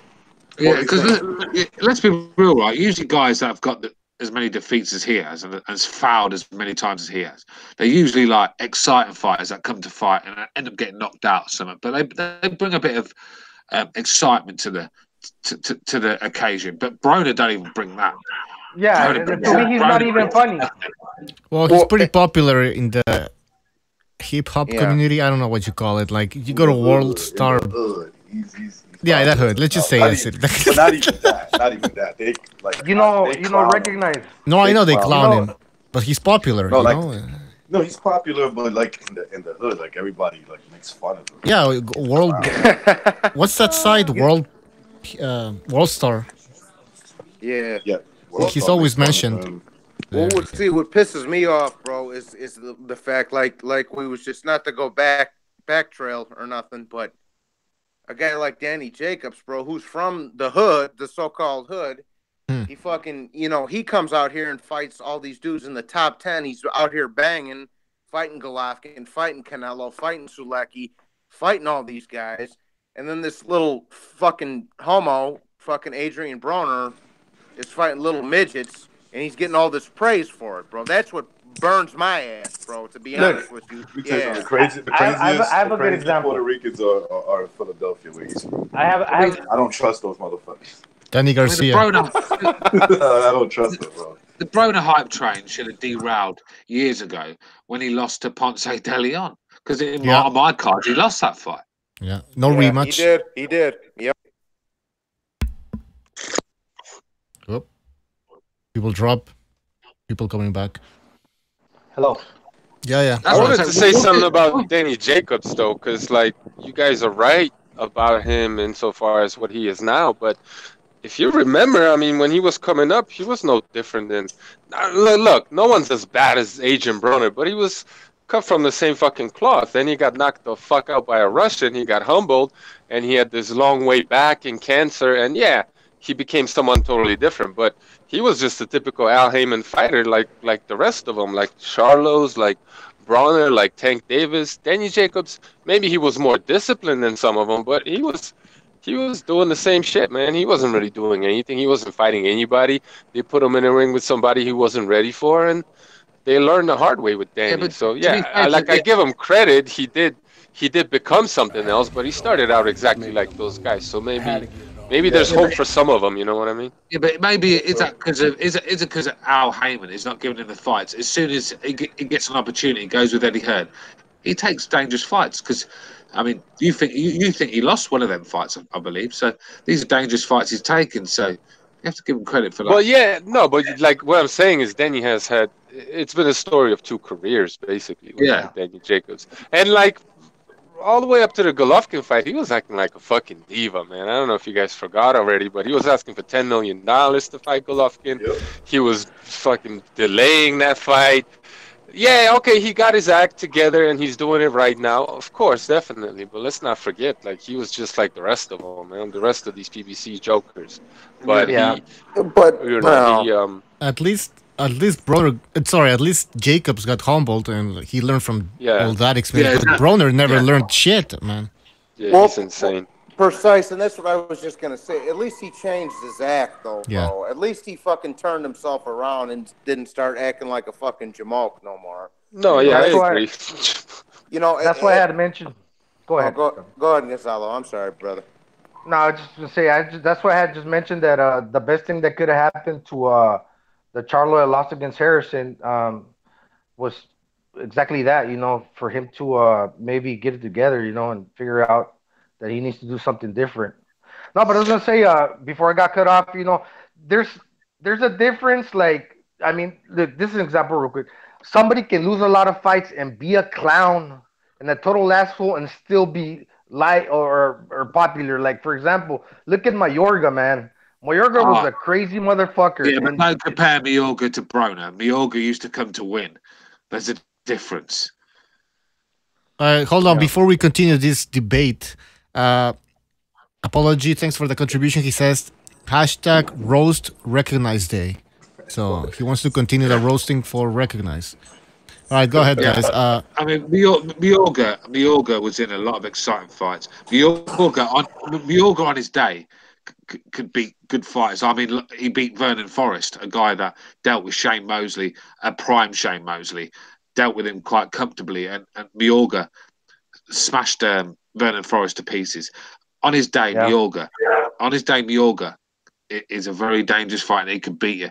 Adrian Broner is not close to beating these top guys. He just turns up. He just throws a few punches, takes a beating, and gets his paycheck. I mean, let's not. At least Mayorga went out on his sword. Let's just say that. But you guys don't see kind of the same thing happening with Teofimo Lopez a little bit? Like, I'm not saying anyone's as bad as Broner again, but you guys don't kind of see like all this. Go ahead. Let me say one thing. Recognize. Hold on, real quick, brother. But Teofimo, on the other hand, is fighting guys in his own weight class who is his size, bro. Teofimo can fight. He looks like a bully to me, man. Broner did the same thing, though. Broner started at 130, 135. He look about the same size as Richard Kami to me, bro. I think Lomachenko just looks a little bit too small for the weight class, to be honest with you. Apology. Lopez is gonna be a welterweight in like 3-4 years, man. I agree with that, bro. I agree with that. How tall is he? He's just young. He's 5'8". I don't know. Yeah. He's 5'8". Oh, he could make it welterweight. Well, he could, but he's at the limit. But Robert Easter's 5'11" or 6 foot tall too, so we got to call him a fuck. You know what I'm saying? I'm not. And it's not even that. I don't trip about the whole weight bully thing. If you can make the weight, whatever, man. I don't trip about that stuff. I mean, I just don't. I don't see the hype, man. I'm sorry. I haven't seen anything from the guy to be like to justify the hype. Like what is so good about this guy? He's flashy. He's flashy. Yeah. So was Broner. Broner was flashy as fuck. You talking about with Teofimo? Yeah, like the kid got no. Maybe he has a jab. He just hasn't shown me a jab. All he does is throw hooks, and I just don't. I don't see like good technical skill at all. Is this the guy? Is this the guy that they're trying to put in with Lomachenko? Right now, he's trying. Teofimo saying that he wants to fight Lomachenko at the end of the year. I don't know if that's going to be enough time. I could see if there's certain things he can change in his game. Like right now he's trying to win by flashy knockout, and I get it. He wants to show off what he works so hard for in the ring, and he practices. You can tell he practices these drills. But what's going to happen when you can't do that to fighters like the top level fighters, right? You can't all over the place. Right, you can't do that. But now, if he can make an adjustment and just say, "Look, man, I'm going to focus on trying to win the fight," and I don't know, I can't say he can't do that because he and recognize this put in that situation. Recognize that's why I said let's see let's throw him in there with the Pedraza. Let's throw him in there with that's a good test. Yes, exactly, bro. Exactly. The thing with Lomachenko can actually ruin careers if you're not ready for him. And I don't think it's for a young fighter. I just don't think it's a good idea to stick him in there. The problem with Lomachenko, he's been rushed so much to move up the weight divisions that he's actually not settled into to one of these divisions, and I think he's struggling at the weight. I think these guys are too big and too strong for him at the moment. They never give him a chance to actually settle at 130. He was forced up again, and I think that was Lomachenko's problem. You got to move up the weights gradually, and he didn't do that, and I think that's why he's Stuart, Jimmy had mentioned that last time, bro. He's like, bro, the expectations for Lomachenko are unrealistic, bro.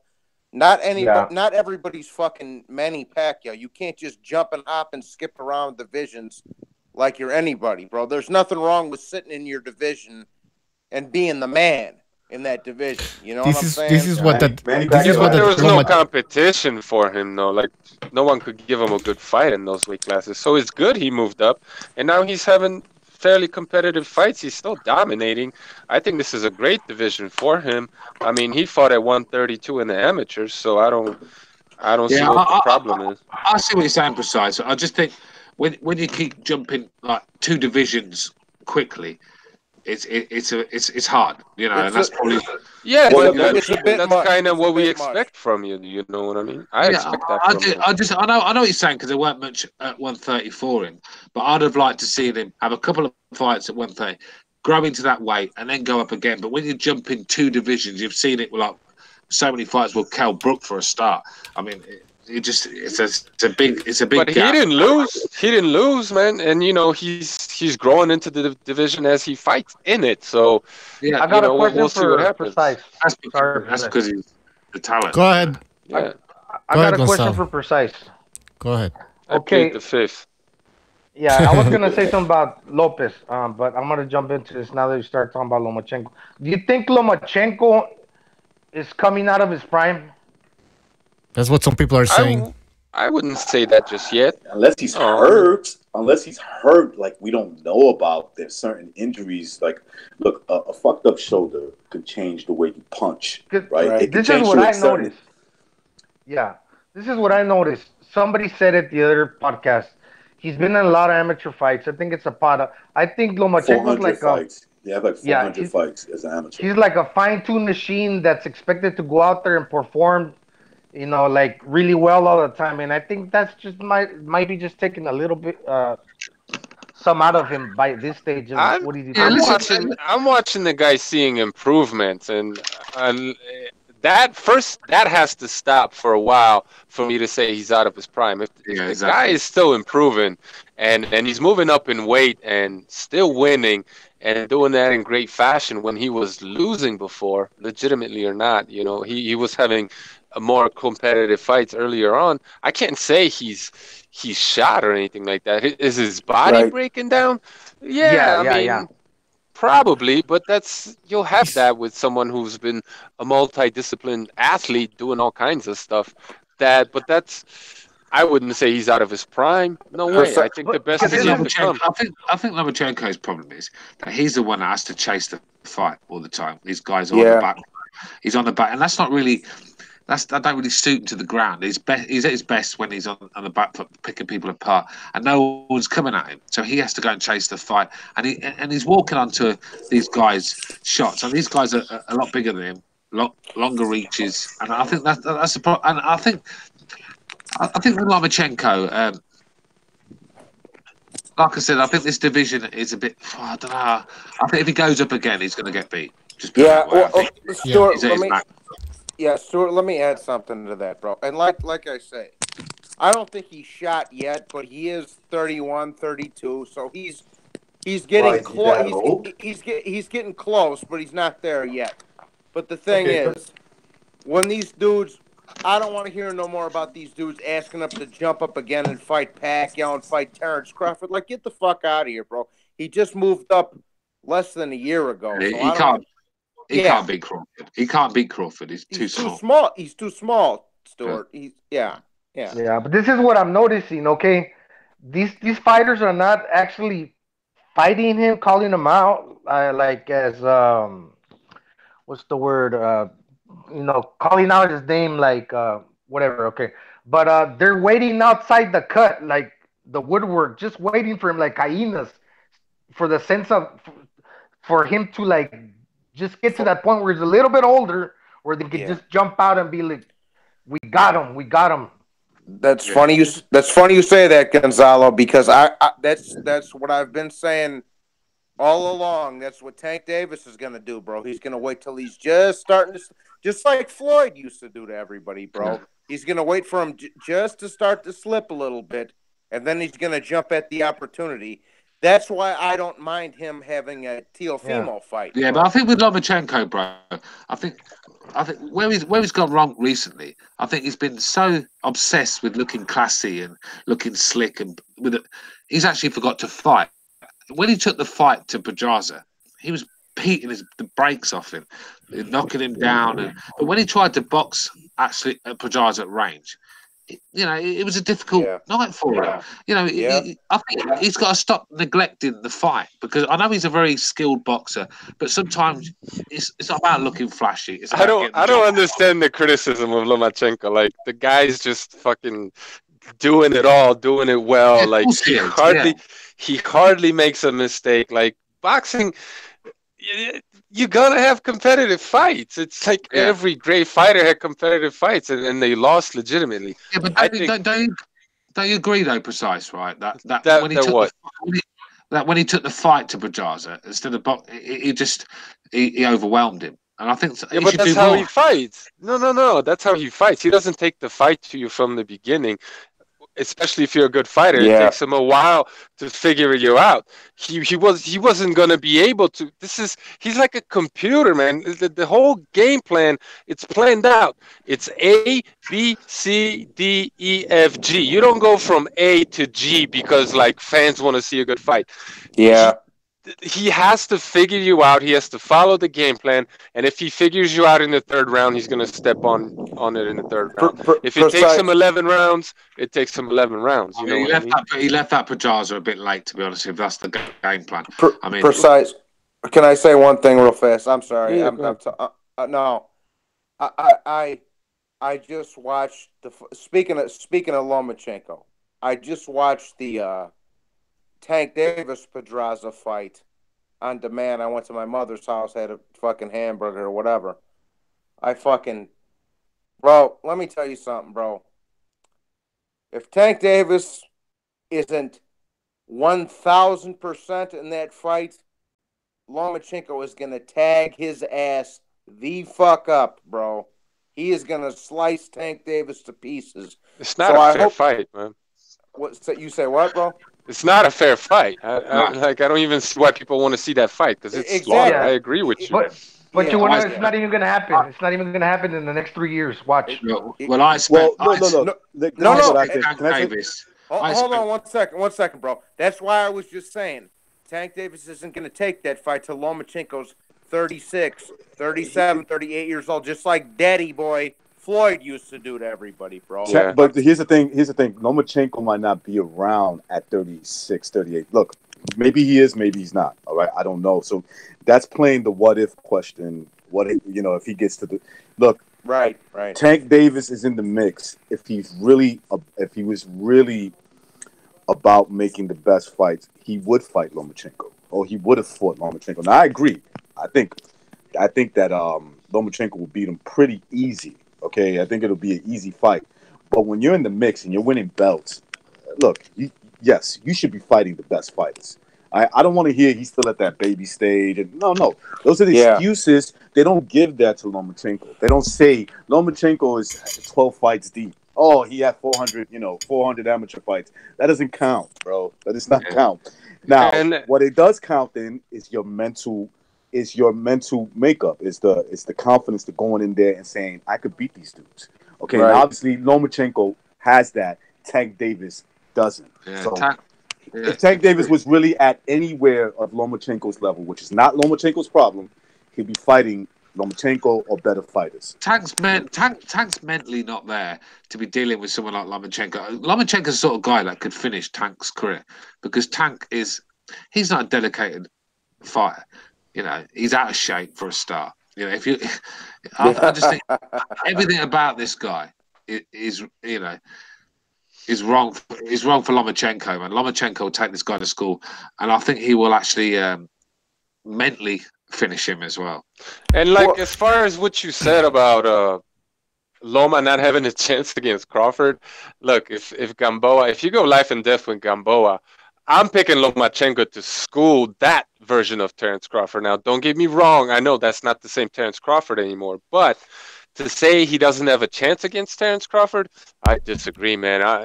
If the fight ever happens, we'll worry about that you know, when we get to it. All right, guys. Precise, bro. Can I just read some comments from the chat? Go ahead, Stuart. I'm sorry, brother. That's not me, guys. No, it's just read some comments from the chat. Nopal Castellanos says, you guys are scared Lomachenko will get clipped. And then we have Violence News Network says, I don't get the Lomachenko hype. Let's see, what else do we have here? Violence News Network says Crawford would whoop Lomachenko. So some people are disagreeing with you guys. Well, listen, if Crawford could whip, sorry, Gonzalo, let me get this in. If Crawford could whip Lomachenko, and I think that he would turn out to be too big, and I think Lomachenko will give him a good fight, but maybe he can't overcome the fact that Crawford is too big. You're talking about a guy who's 2 weights bigger than him. Exactly. So is that a knock on Lomachenko? I don't see that as a knock. Yeah. That the guy you're bringing up is anybody who brags about what Crawford could potentially do to Lomachenko is just a pussy, man. Let's just keep that real. But I'm saying, I've seen fighters like Crawford, plenty of them before, all right? I'm not seeing anything special.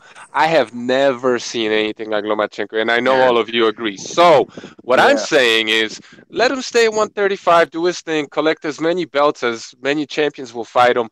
But ultimately, I want to see that guy tested to a point where he gets knocked out like Pacquiao. I want to see exactly how good he is. I don't want to be like, oh, he could have done this, he could have done that. I want to see him maxed out to a point where he can't go anymore.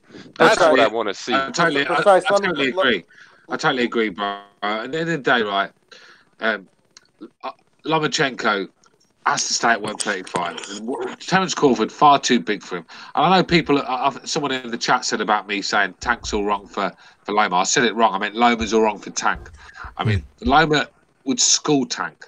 I mean, yes, it'd be I actually think Tank Davis could probably quit on his stool on that one, and it could mentally finish him. That's how fucked up in the head Tank Davis I can see that. Yeah.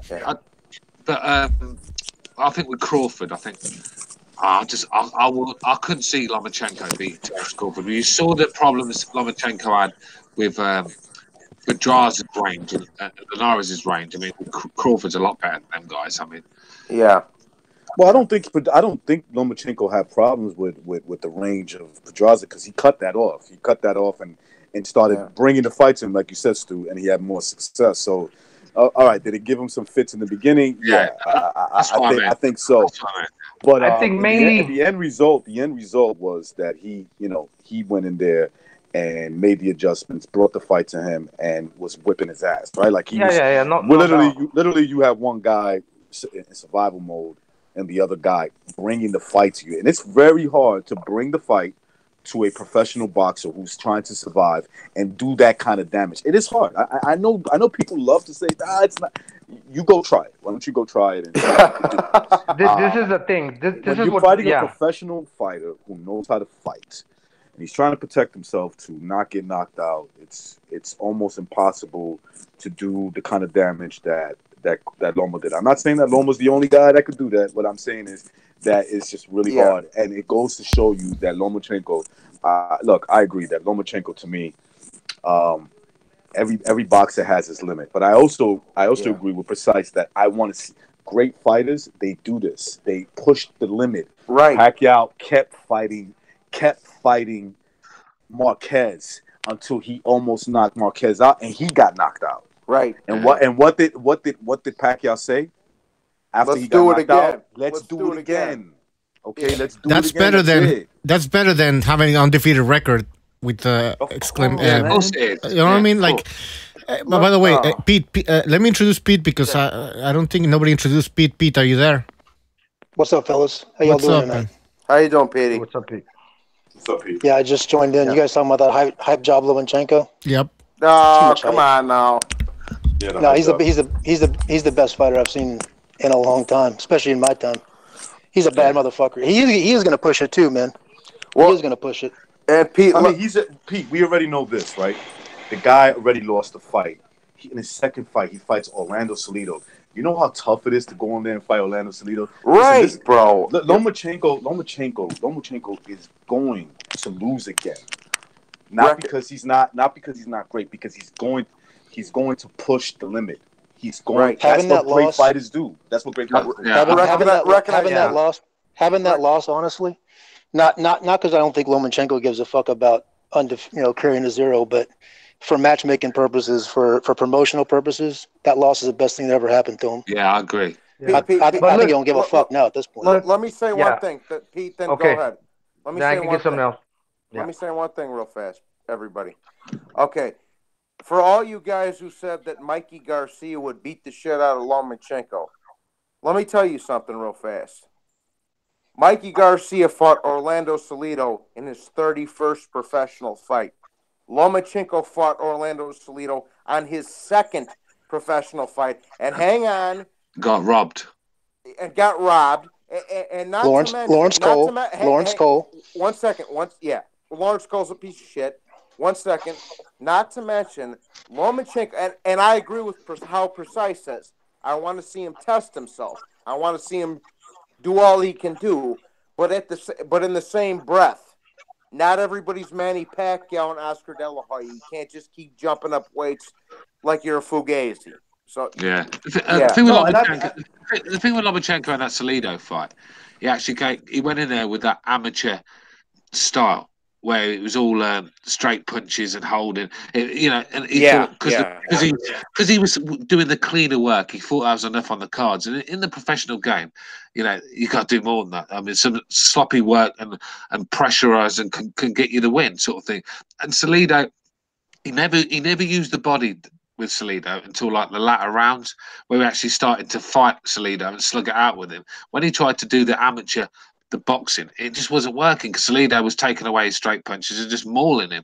And I think he learnt a lot from that fight, and he's a professional fighter now. When he fought Salido, he was an amateur fighter. Salido blew the weight by 15 fucking pounds. Listen, you don't have to relive it with Lawrence Cole and the low blows. He fought the same dirty, shitty fight that Ward fights. That everybody hates that Ward fights, but I like how he handled it at the end. You remember in the post-fight interview, he said, "Hey, he almost knocked him out in the 12th round. He almost knocked Salido's ass out." I don't think he thought he was ahead of the scorecards at all. This is the thing with Lomachenko. Let me just say this real fast. People saw him get knocked down, and just because they saw that, they believe that's he's vulnerable. Just like that, That's the way many casuals think. I don't agree, but since he got knocked down, they think that's his weakness. And, now they see a big puncher and they see, what's the guy he fought Linares lose? They see a puncher like Lopez, and then they saw a guy he had some trouble, saw it go the distance lose. And now they think, okay, Lomachenko could be taken out by somebody that hits harder than Linares. And that's the way many people think, But that guy knocked Linares out was a middleweight on the night. Yeah, Cano looked like, I told you, I thought Munguia. I thought that was Munguia at first. But all 40 guys are massive, and Linares just ain't about that division. I knew he was going to get that. Yeah. I wish many people saw boxing like you, man. Like you're saying, I totally agree. He's gonna go in there and he's gonna lose, but you don't gauge if a fighter, if he loses one time, you put in question the quality of fighter he is. If anything, you could surmise he's great. Depending on the challenge he has future and these boxing fans that go by losses. Oh, that's crazy. Because you go by one loss. And they call these people bums. What they're saying is that they're bums. Because I'm sure all these guys that comment got their ass whipped at least one time. Box rep heroes. Okay, so to me, I had a bad trip at a wedding in Maine, and it was a stormy night, right? I'm on LSD. Oh, I was fucking freaking out. It was horrible. I'll never take it again. What's up, Jimmy? What's going on, gentlemen? How you guys doing? Stu, what's happening, partner? Jimmy Paisan, how you doing, brother? Hey, what's going on? What's happening? What's happening, Jim? How's things over in the UK, kid? Ah, man, just surviving, brother. Every day above ground, right, brother? All right. I think we cut off Recognize here. What's up, brother? I think we cut off Oh, he left. Anyways. Oh, sorry. Oh, shit. cut him up. But no, I was gonna say the one thing about Lomachenko though, the people who credit, and I'm not saying the guy who was just talking about it was the one saying it, but I've seen that on Twitter. And people say, oh, well, yeah, Lomachenko was dropped by Linares. Listen, there's going down and then there's getting dropped. Going down because your rough balance is different. Like his eyes weren't cloudy. There was no, he jumped right up. He was reactive. There was no dragging his legs. There was no fucking, it's like drunk. It's like being drunk. Their fucking eyes are slow to focus. There was none of that shit. It was off balance. It was a flash knockdown. Yeah. You know what I mean? And I know you guys know that, but the people who are trying to use that, they have an agenda. No, you know what I mean? We talk about it all the time. Joe Calzaghe got dropped 3 times in his career, 46-0. Say no more. Do you know what I mean? Exactly. Being dropped doesn't mean anything. Being dropped and being knocked out are 2 different things, you know? I think Loma was pretty straight up about it after the fight, too. He said, I got careless. I circled the wrong way. I walked into a right hand. Didn't get caught with another right hand for the rest of the fucking fight, man. That's the exactly. He mentioned in the amateurs he got caught like that the same way. If I'm not mistaken, that's what he said. Yes, he did. He did. He was seated once in the amateurs. Jimmy, did you watch? Jimmy, did you watch the game? He was always covering up with that right hand, weren't he? After that, he was always covering up. Sorry, with the left hand. He was always covering up. So when he got inside, he had his hand up. He knew that was coming. He learned from his mistakes, and that's what makes him a good fighter. Who made that point? Precise? Was that you who said that? Who's that? Yeah, I mean, he made a stupid mistake. No, you're 100% right. I wanted to say that after he didn't, and if you notice, he didn't get caught again all night with that shot. Jimmy, did you watch the game? Oh yeah, of course I did. I watched it after. Yeah. I don't want to spoil it for you. Boris pulled it off again. Yeah, no, it's crazy, man. That was just a Depancing. Hey, who won the Super Bowl? It triggered a lot of people on Twitter, man. New England. Jimmy, what's that, sir? Jimmy, did the Patriots win? Yeah, I was down there again. I was down there again today at the Super Bowl parade. It's like fucking. It's becoming to meet old friends. Hey, how you? I haven't seen you in a year. No, it's crazy. 6-1 since. But listen, you don't understand. Hey, for Boston, no. Listen, no. Hey, dude, Red Sox, 86 years. Hey, my grandfather was born the day. You know I'm from New York. You're fucking with me. Right, listen, we were fucking. Boston's been the redhead stepchild of sports for decades. Hey, my grandfather was born the last year the Red Sox won the fucking World Series. My grandfather was born, right? Lived his entire life. Died the year before they won, and he was a season ticket holder. He spent, you know what I mean? Never saw them win a World Series, and Jimmy, he died. You know what I mean? So, but anyways, but it was good to see. Let me say one thing, Jimmy. Brother. My grandfather was the same way. He was a fucking diehard Cubs fan, bro. He just passed away a couple of years before they. I'm sorry to hear that. Finally won the series and shit. But my ex, when I lived in Florida, she was from what's that town out there in Massachusetts? Worcester. How do you say it? Worcester. Yes. She was from out there, and she was breaking my balls, and she was texting me when the Super Bowl's going on. So that's mid-state. Yeah, it's kind of like that. She's like, my boys are gonna whip. She's like, my boys are gonna whip some ass tonight. So. Did they beat the LA Rams or something? Yes, they did. Yes, because the LA Rams, the guy that owns the LA Rams owns Arsenal Football Club. And Arsenal fans hate that guy because he's actually taken all the money out of Arsenal and putting it into the LA Rams, man. And, you know, they've come from nowhere to get to a Super Bowl final. They're living off Arsenal, mate. And Arsenal are not even buying anyone. I know, and he's supposed to be putting $70 million into a stadium. I don't know if you noticed. Arsenal funded the LA Rams. Guys, I don't know if you noticed this, but when Tom Brady, the Patriots won the Super Bowl, yo, it triggered so many people. They were calling him this and that. Yeah. I gotta say this. Hold on. They said that Tom Brady was a product of white supremacy. That's what I was going to tell you. The article is by the Daily Beast. He actually put his Twitter account on private. He was getting so crucified, he had to put his Twitter account on private. He's the fucking dude. I retweeted the picture of him. He was fucking this red-headed, narrow-shouldered, hipster cuck fucking soy boy. And he went on about how the fucking Patriots, who, by the way, are right on the national average, as many as black. I think this team's 66% black. All the greatest players in that team have been Ty Law, all black players. So for him to say that, yeah. Wait, you know who was at the fucking thing? Not that I'm a fan of him, but you know Meek Mills, the guy Jay-Z's That rapper kid. Yeah, he just was in jail, whatever. But anyways, he did that thing. He's battling with Jay-Z. I mean, yeah, the kid with Yee. But anyways, he was with the Patriots last night, and he gave what's his name at the fucking parade today. He got up the mic. I'm like, what's that fucking having around his neck? The owner, Kraft, the old man, he had a big gold chain, and it said champions across it, gold letters. It was Meek Mills, I guess the rapper's chain. He put it around his neck at the party, and he gave it to him. Hey, Jimmy, let me say the funny thing about the Patriots, right? They get called the white supremacist NFL team, don't they? Every time they win it, it's white supremacy wins again. I remember when they beat the Falcons, it was white supremacy has won again. Trump and now the Patriots. Do you know what I mean? And I just couldn't understand it because when you look at the elections, Boston actually voted Democrats. So brutally Democrat. They're not even Trump. They're not even Trump supporters. It's just because I guess he had a Magna hat in his locker. One of the a couple of years ago, during 2016, I guess he had a Magna hat in his locker, and that's all it took. They haven't forgiven him since. They call him a white supremacist. They call him a child molester for kissing his kids on the mouth. Oh, Christ! Damn, man. Yeah, a 2-year-old daughter. He kissed her on the lips. It's just disgusting. Check this out. He's an ugly motherfucker. He looks like a caveman. But 2 years ago, these girls were sucking his dick. Like, get the fuck out. Hey, Jimmy.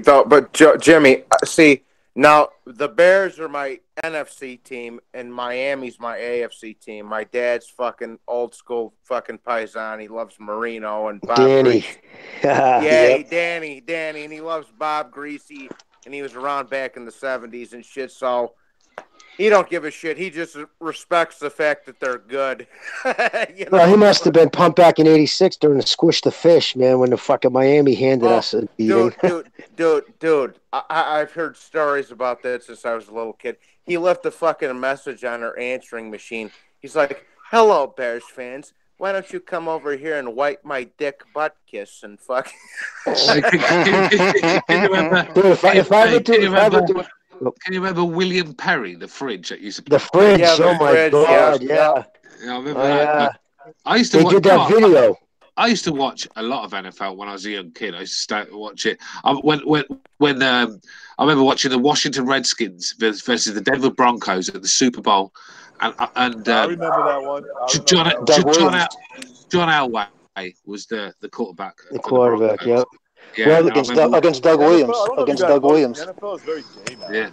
Well, the NFL, that was the lowest rated Super Bowl game in over a decade. The numbers, they lost, the NFL this year lost because of Kaepernick and taking a knee. The NFL lost an estimated $200 million. That was just this year in estimated TV sales. Like the TV rights that they got paid, they were supposed to bring back X amount. The NFL promised the TV rights people, and they fell short by $200 million. Yeah. So that's how many people turned away from the game because they had fucking jackasses taking the knee over fucking. The thing is for the Patriots, right? There's got to be something with the Patriots are doing right because they don't really have any major stars, yet they win. They're winners. It's a tyrant. It's Bill Belichick's a tyrant. Yeah, even when they don't win, they get to the final.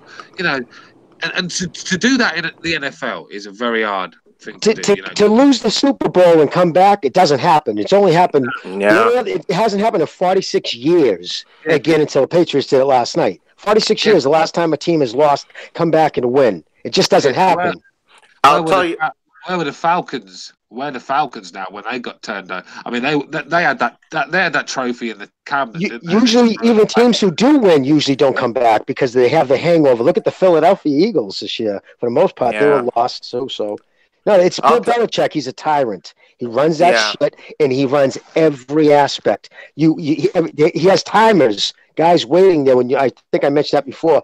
There's kids who are on the payroll who just make sure nobody comes in late. If you're 5 minutes late, they dock you and pay. It's terrible. I mean, they make them come in and do practices on fucking like holidays and shit. No, he runs a tight payroll. He's very like Alex Ferguson that used to manage Man United. He managed to keep these winners and these stars in in shape. Do you know what I mean? He'd tell him you just couldn't take the piss. If you fucked around, you were out, and that's what. And that's it. Yeah. Well, in his office, in Belichick's office, he has a sign: 3 people can keep a secret if 2 are dead. So that tells you his mindset. You know what I mean? Like he says, it's his signs all over in reference. You never talk to the press. You give him the standard thing. You never speak of in-house. He hates. If anybody, in fact. Nobody gets to act like there's no superstars. You know what I mean? There's no guys on the end of the end zone doing a dance, somebody lining up. He doesn't like that shit. He's like, this isn't high school. Fuck All right, off. hold on, guys. Hey, let me introduce Apology. Speak of the devil, and it shall appear. She just wanted the drama and you two to fight over her. That's what women do. Your punishment must be more severe. I lost respect for all of you. Bitches are stupid. I treat them like shit. That's how you get one to eat a dick. Never be sweet to a bitch. What's up, Apology? Yeah, hello. Apology. Welcome to the show. Real quick before you guys continue, recognize. I think I found the video of that guy you was talking about last night about the film study. Wow, what's recognized? Oh, he's not there anymore. Yeah, I saw the video. So for people who don't know, what film study? Okay, so there was this guy who made a video right after the Kovalev Ward, the first fight. And he was basically breaking down the fight and explaining why Andre Ward won the fight. And it's complete fucking bullshit. So I'll post the link in the description. Fuck. Yeah. All right, I'm going to go on a limb. I just want to get back on that topic we was talking about. Yeah, go ahead. It just proves that if you have the right system and the right discipline in your side, then you're going to be winners. I mean, this guy, Belichick at the Patriots, year in, year out, this guy is producing winning teams. And in the NFL, that is a hard thing to do because how often do you see different teams just one season they're great, and next season they're shocking? Stuart, let me say one thing. And I don't like, and I love Jimmy's my boy, but I hate the Patriots. But I fucking, you got to respect the fact that they just come back after year and have a great fucking team every year. And Jimmy, like Walter Payton's my hero for the football team. You know, Chicago and. I hear you, dude. You know, it's like I hate the Montreal Canadiens, but I respect the fuck out of them. You know what I'm saying? Like they've been my hated team, but I wouldn't want to see anything happen to any of them. You know what I mean? But no, I understand what you're saying. You go for the Bruins, you know? What's that? Oh yeah, big Bees fan my whole life. Yeah, there's a huge. Like rivalry, right? Big time, yeah. But and I understand that. But you're 100% right. It's all about system. It's discipline. Do your job. He doesn't like superstars. That's why you ever notice the dude deliberately trades away the first round picks because he's like first round kids come in here with their fucking chains on and dude, fuck off. He interviews people. He has a psychologist in on the interviews. He asks pointed questions. It's more about your mindset than it is your. See, I think American football is that one sport where the real top player, it doesn't really matter how good they are. If you can get a team that works with each other, it's a better system sort of thing. Like with football, if you have a Lionel Messi, he's always going to help in the side, isn't he? Because he's going to create magic. But in American football, these top players, they don't really influence games as much as a Lionel Messi sort of, because it's a stop and start sort of game, isn't it? Let's be real. Exactly. Like it's one of the few sports where the coach actually has such a big role in it. Yeah, exactly. Jimmy, did they give that shrink the day off when they hired Hernandez? I'm just kidding. What's that? No, right? That fucking dude. Listen, there was trouble with that prick before I even got here. Dude, I was in Boston that night. I remember you could see the lights when he shot those 2 dudes. He shot those kids right in traffic. Think about this. This motherfucker the day before, the week before, just signed a fucking $38 million contract. $38 million contract.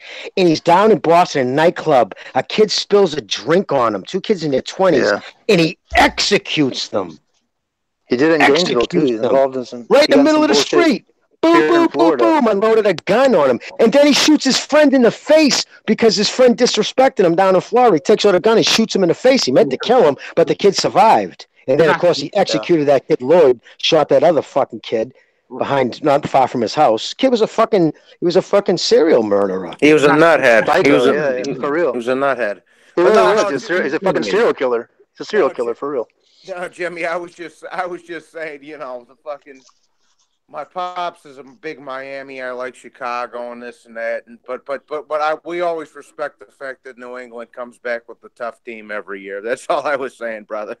No, but yeah, no, he's a local kid. He played down in Florida too, Hernandez. But he was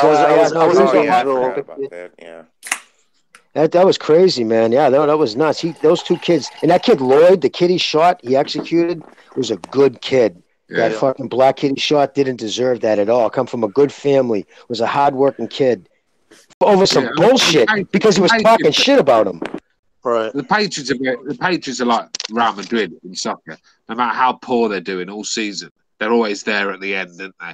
And they're the boogeyman of the NFL. Say it, Stu. Say it. Well, he eliminates. Listen, what he does is it's simple. He has a simple philosophy. I'm gonna take your best play. Say like Curly would have been their best runner. He wasn't really involved in catch play, but like Cook, maybe he says every game he says, I'm going to take away your best threat, and then I'm going to take away your second best threat. So he makes you beat. You're going to beat us. You're going to beat us with your third and your fourth stars. Because I'm going to eliminate your top guys. And most teams don't have the fucking system in place to have their stars not run the show. And they usually fought like Goff last night. What he kept doing, he purposely had guys run into the slot and pull back. So he had Goff, he had happy feet, and he was fluttering air baskets because he was seeing ghosts. Yeah. So it's just, you know what I mean? It was all, he got into the kid's head. Jimmy, it's amazing, really, when you look at Brady. I mean, at 40 years old, I mean, I've seen so many talented quarterbacks fall to the wayside because it's a very hard position to play. You could see 41. Yeah. 41, right? At that age, you start counting years.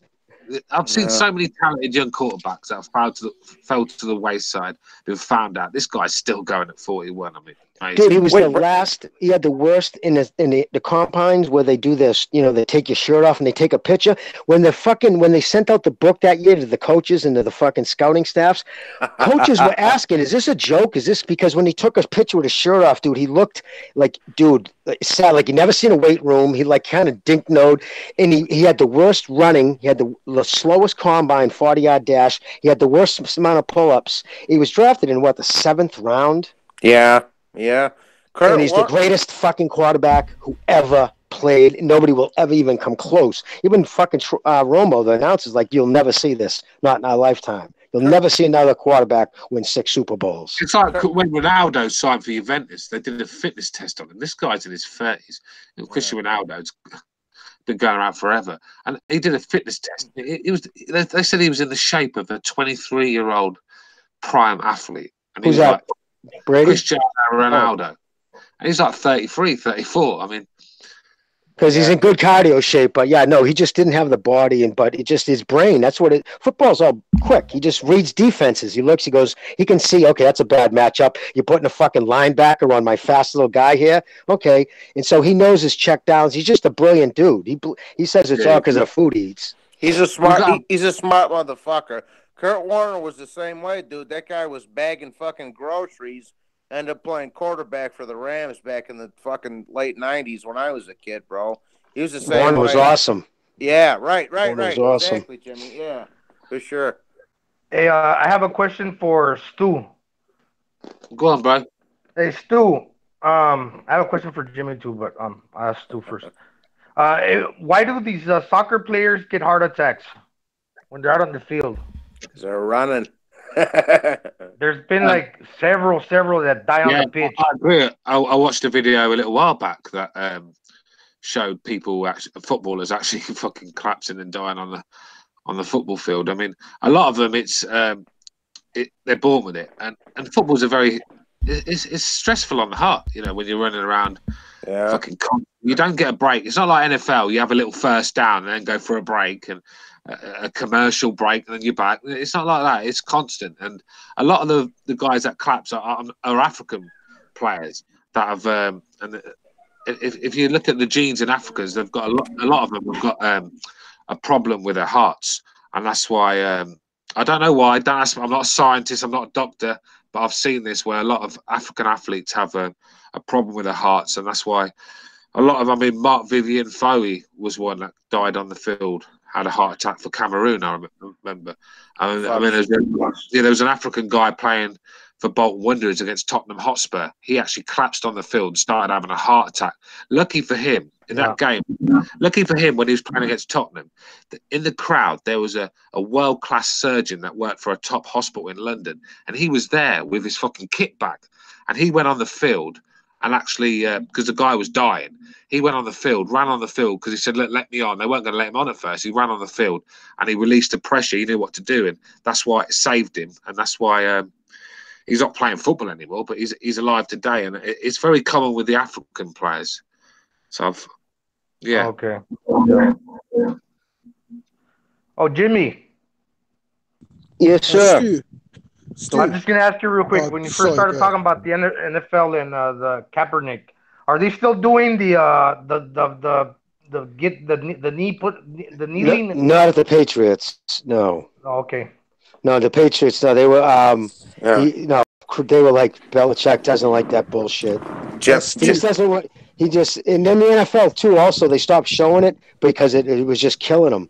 They should have put an end to it. Goodell's an idiot. He should have stopped at the beginning. Because remember in 2016, it's important to know this. In the year he started that, Kaepernick, he was done. His career was over. He sucked. And he just needed to make money. He was in debt. So what did he do?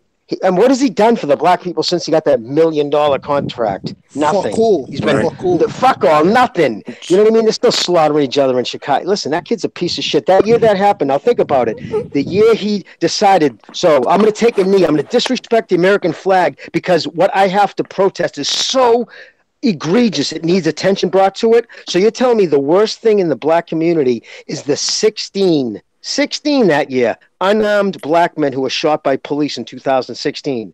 That same year, 19 white men unarmed were shot by police, even though black people commit crime, violent crime, demonstrably more than white people. But you're still more likely to be shot if you're white. But the fact that that's the biggest problem facing the community, come on. Jimmy, let me add something to that real quick, Jimmy.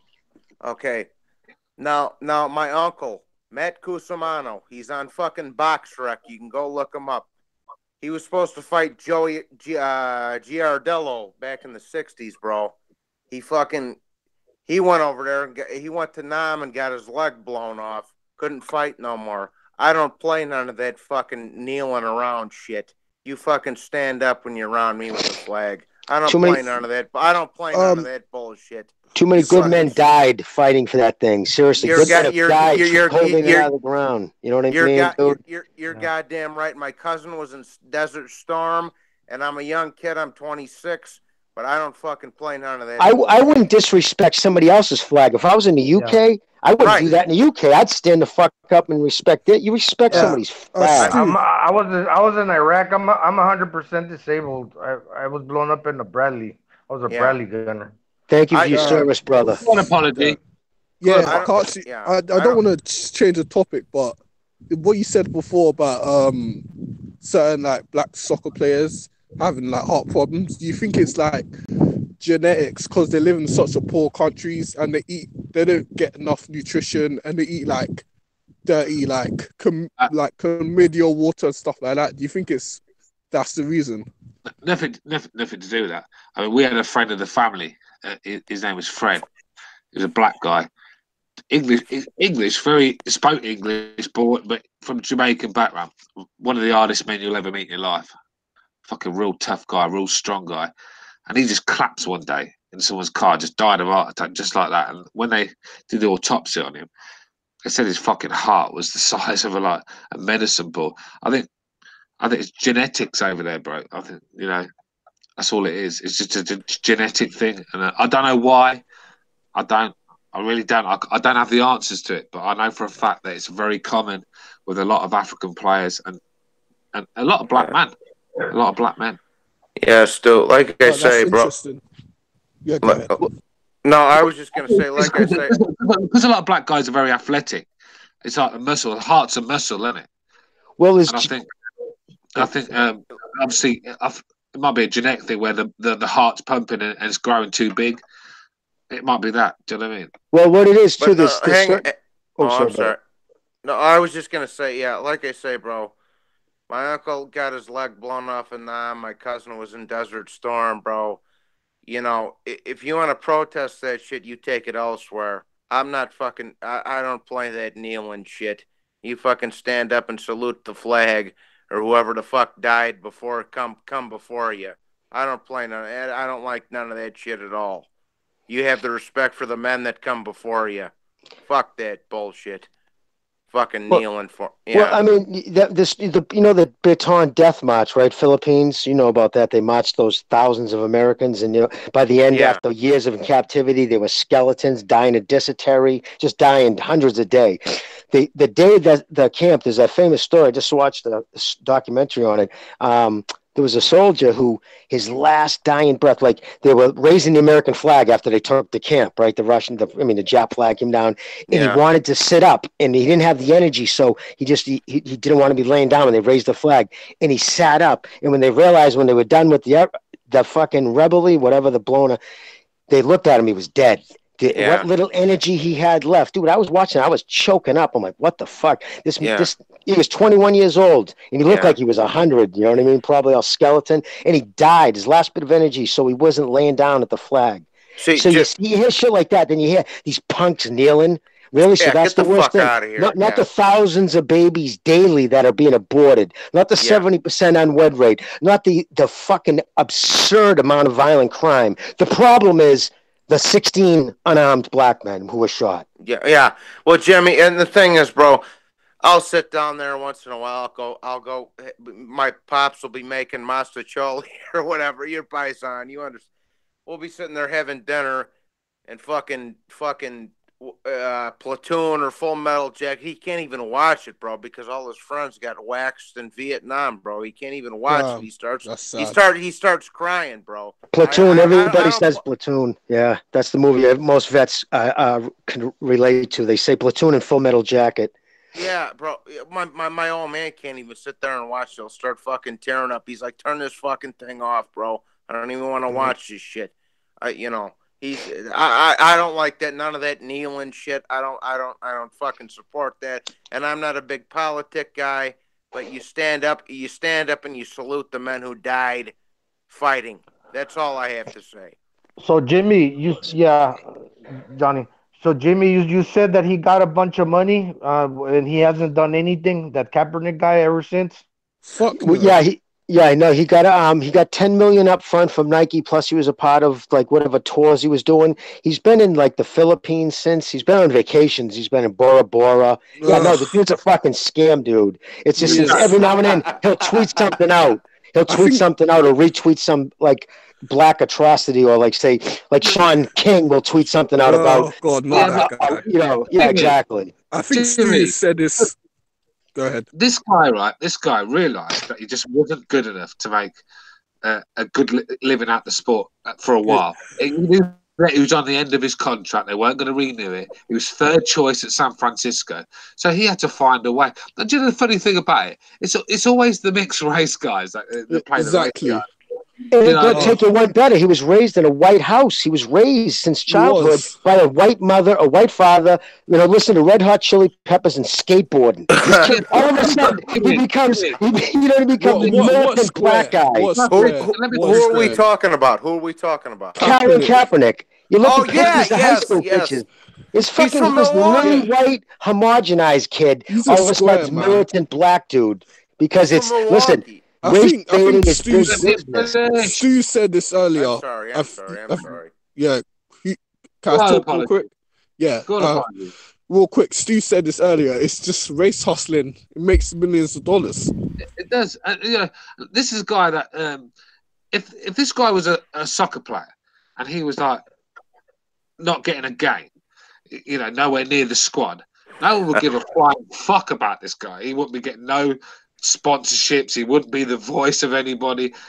Get him out. The team's looking to transfer this guy out, but only in American football can you be a third choice quarterback and do a little fucking trick, kneeling down to the anthem, and all of a sudden you're a star. Absolutely embarrassed. His own family has come out to denounce it. His extended friends and his friends from high school said, listen, he didn't associate. I mean, he didn't identify as black. He didn't, you know what I mean? Like this whole thing is a scam, dude. It just and it's to be. And what sucks, whether he's making money or not, all it's doing is perpetuating the same bullshit myth over and over.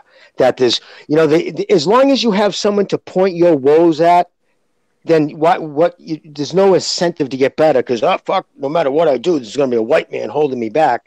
And then you ask him, point to it. Just, okay, brother, I'll go with you in protest. I'll go with you right now in protest. Where is the systemic racism? Show me, where is it? And then it always inevitably comes down to, it's a mindset. You don't understand. It's the way we feel when we walk in a room. Well, you know what? Sorry, dude, I don't give a fuck about how you feel. You know what I mean? Grab your nuts, take care of your family, and shut the fuck up. Hey, you know what I mean? Hey, Jimmy, it's Jimmy. And, bro, and the kid asked me, I made a video about Pacquiao and Broner or something, and I was like, and the kid asked me if I was a racist. I was like, brother, I fucking run around Chicago, dog. What are you talking about? I'm a racist, bro. I know every fucking thing from the fucking diddle dang do, the damned if I know, bro. So what are you talking about? If somebody comes at you with that, there's nothing you can do.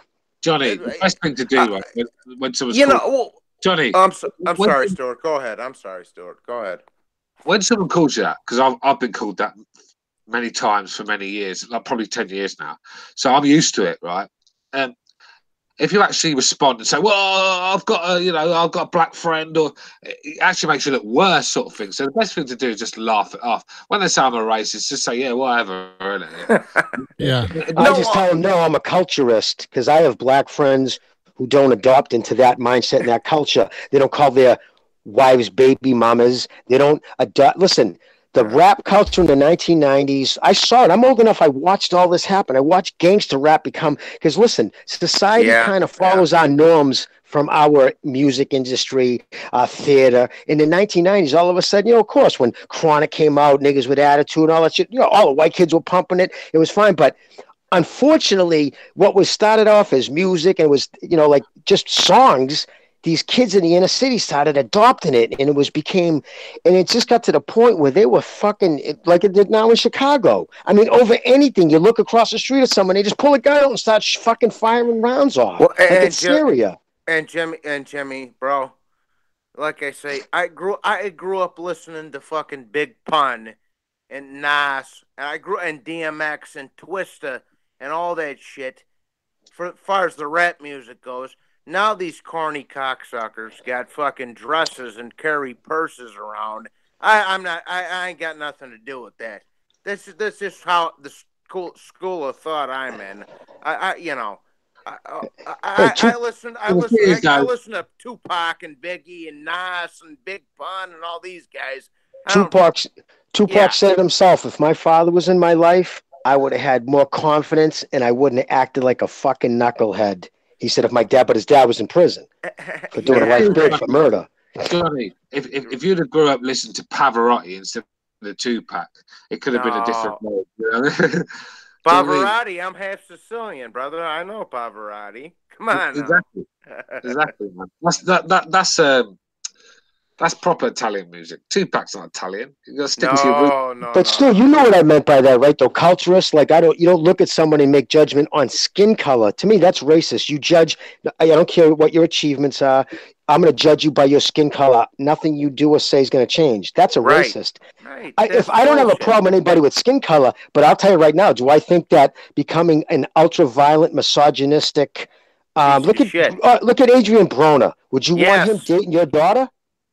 The fact is, listen, their stars can act like idiots. Floyd can beat a woman. Adrian Broner can get arrested every other week. Where's all the black outrage? Where's all the black, like Stephen A. Smith saying, this is an embarrassment to blacks. Adrian Broner, listen, you're a young black man. You have to represent for your 7 children. This is not a good look. You don't hear it's silent, but you'll have 30 black people on TV tonight telling you why white people suck. Don't bet your fucking bottom dollar on that. You know what, Jimmy, and here's the thing. Stephen A. should be out there telling him, why don't you put on a good role model for these kids? Why don't you set a good example for these kids? You're acting like a fucking fugazi over here. You're acting like an asshole. You're acting like a stunad. Yeah, where is it? I'm just saying, where's the outrage? That's all. Jimmy. Yeah, no. I'm agreeing. I agree. No, I know you are, brother. I know you are. Jimmy, I have a question. Some of the smartest Jimmy. people, some of the smartest people I've come across on YouTube are actually African American guys, very intellectual, smart guys, but they get drowned out by this thug culture. And Jimmy, if you're intelligent, then you get sort of like you get labelled, don't you, sort of thing. And Stuart, brother, bro, I grew in Chicago area. I fucked around with all the gangbangers. I fucked around with Latin Kings and Gangster Disciples and all that shit, bro. I'm not, and you're gonna come over here and call me a racist, bro. I was a young kid. I fucked around. You're gonna come over here and call me a racist. Go fuck yourself. Go fuck yourself. You know. Johnny, hey, you've Jimmy. done well. Yes, You've sir. done well to hit live coming from Chicago. You've done well to hit 27, bro. Pardon me? Hey, Jimmy. Sorry. I said you've done well to hit 27 being from Chicago. Well, I try, my brother. Thank you, Stuart. Jimmy, what's misogynistic? I don't know the meaning of that. Misogynistic is a culture where men are very dominated, treat their women like shit. Like there's a video out, just got tweeted out the other day. It had like 70 million views. This woman, a very attractive black woman, you can tell probably like in Atlanta, gets out of her car to go to pay for gas. And these dudes, like grown-ass men in their late 20s, maybe some in their 30s, start surrounding her like almost dry humping and go, "What's up, bitch? What's up, bitch? Yo, hold you here." And they're all calling her home. And listen, it was Trent Williams, it was a black kid, who actually tweeted it out. And he was talking along with it. And he's saying, as a black man, he goes, "This is disgusting." He goes, "This is just disgusting. Look at how we treat our women." That's misogynistic when they're like, listen, anytime you hear black men say, "My baby mama," so what they're saying is like, I don't even respect her enough to give her a name. She's the baby's mama. It's just everything they dropped. They took it out of the music. You know what I mean? I shot him 7 times. And so what's happened, because it's a part of the culture, and in the black people you'll see on CNN and all these other talking heads, they don't want to say anything against that because it's not just the violence, it's also part of the culture now. Look at the BET Awards. You listen to you just watch it and you listen to the culture and the way they talk and the attitudes and shit of the black men. So if they come out against it, they get fucking ostracized. The smartest man right now, all right, is a black man. I'd go, anytime he speaks, I've gone to see him 3 times, Dr. Thomas Sowell. Right, he's a fucking works in the think tank at the Hoover Institute. Fucking guy's unbelievable, and he says everything. Stu says everything I say. He says and he talks about the statistics, and he puts it all in black and white. And what happens? Black people ostracize him. They don't talk about him. The Larry Elders, the intelligent guys with doctrine, saying this is wrong, guys. We're killing ourselves. I'm saying it because I'd like to see them get better. I've watched it my whole life. Generation after generation slaughtering each other. Well, and Jimmy, that's what I say. I'm like, bro, these fucking guys come over here on the computer and tell me I'm a racist. I'm like, brother, I'm fucking Italian and Irish, bro. And I've fucking been running around with you guys since I was a little kid. What the hell are you calling me a racist for? What the hell did I? I love everybody. God damn it! What the hell? Unless you got, it doesn't matter. Unless you got something to say to me, I know it. No, you say, dude. No, you say, yeah. Fuck it. Well, what are you gonna do about it? You're right. I'm saying. What are you gonna do about it? Fuck you. All right, listen, you say I'm a racist, so now your mind's made up, okay? So I'm a racist, so now what are you going to do about it, fool? Because you ain't even got the fucking gas money to come meet me, so shut the fuck up. You don't even get the fucking you didn't even get the fucking Gotzies to come do nothing to begin with. But I try to. My point was I just try to be respectful. That's all.